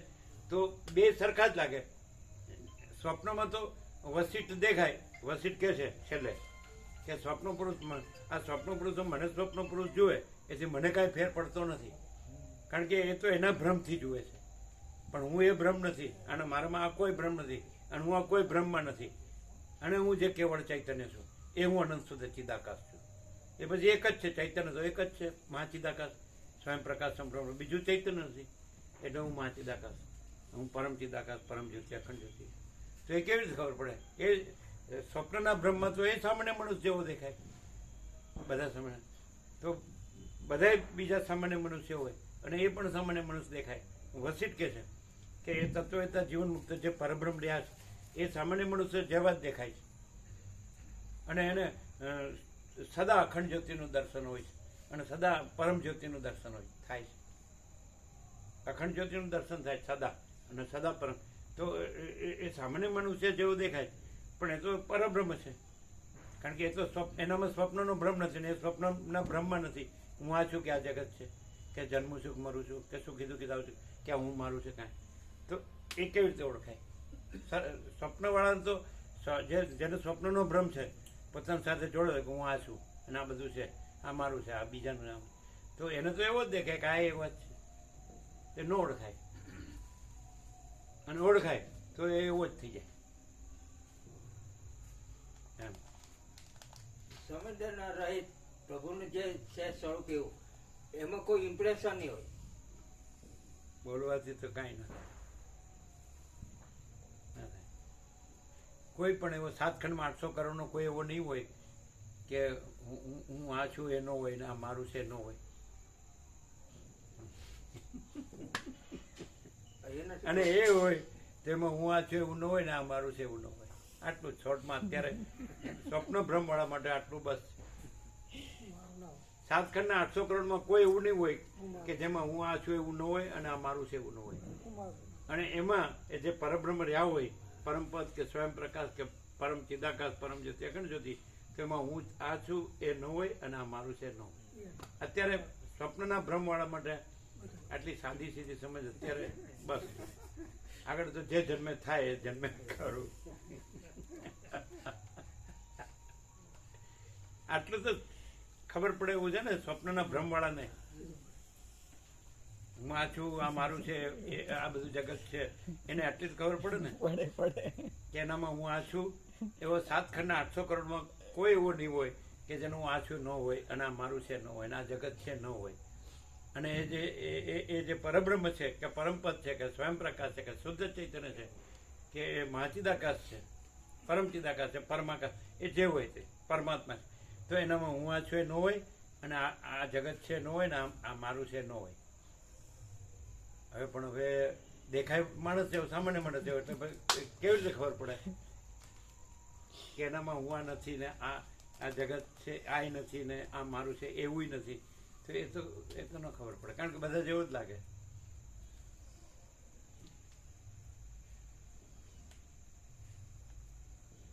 પડે બધાને બધી ખબર પડે, પ્રભુને જોઈને પડે, બધાને બધી ખબર પડે કે આ સ્વરૂપ એ જ છે.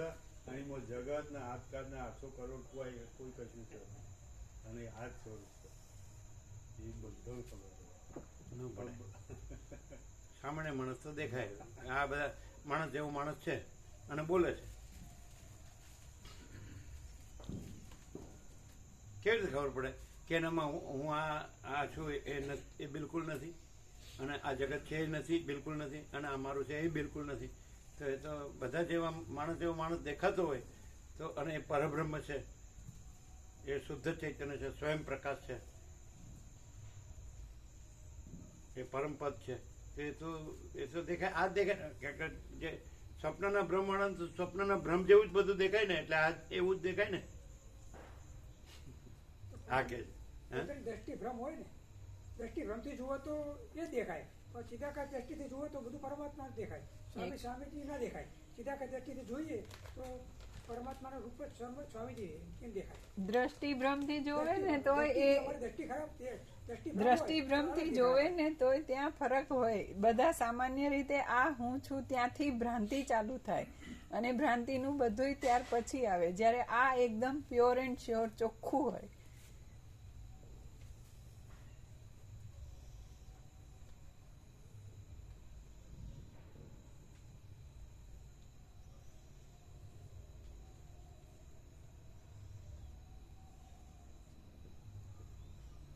કોઈ અણસાર આવે છે, આમ અણસાર ન આવે. અણસાર આવે એમ કે આ બધા માણસ જેવું માણસ જ દેખાય. પછી તો પ્રકાશ પ્રકાશ છે. બધાને જેમ છે કે હું આ છું ને આ મારું છે અને આ જગત છે, તો એ અહીંયા એવું હોય જ ને કે આ હું છું ને આ મારું છે ને આ જગત છે, એવું નથી. અહીંયા પ્રભુ આ પ્રકાશ જગત છે. પ્રકાશ કેમ બધાને આ આંખો છે તો બધાને દેખાતું એમ બધું દેખાતું જ હોય ને. ના જે પ્રભુ પ્રકાશ પ્રકાશે છે.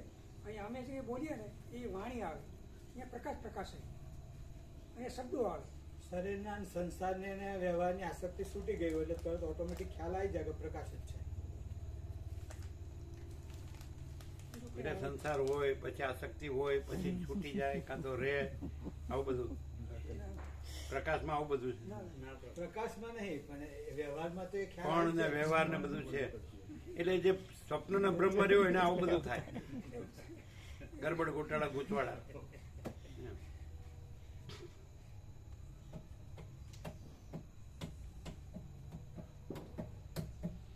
આ શરણ શ્રવણને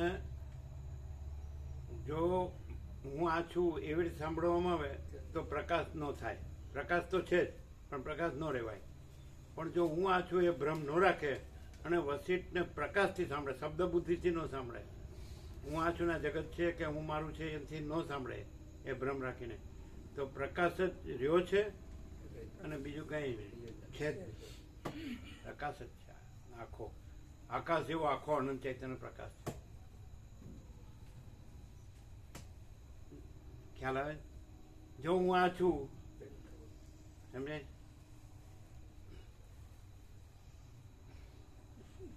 તો શું થાય ખબર છે? હવે તમે ઉઠો તો અમે ઘેર જઈએ.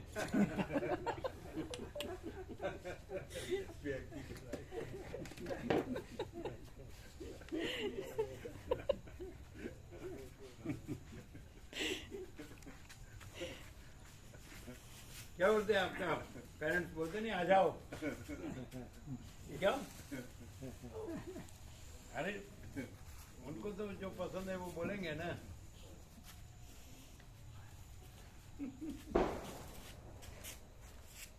क्या आप उसको विवेक करते हैं? नहीं, बात तो थी.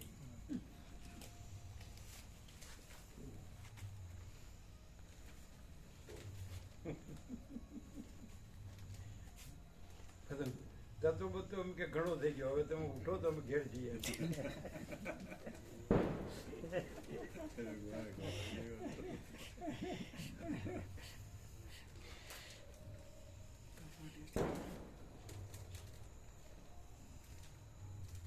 એવું ન થાય મા બાપ બધાને એવું થાય ને કે આ તો નવરાશ એટલે બેહી રહે આમાં આમાં, અને આપણે આ બધું એને શું ખબર પડે આપણે કેટલી વિશેષો થાય છે. અમારે શું કામ ખબર પાડી?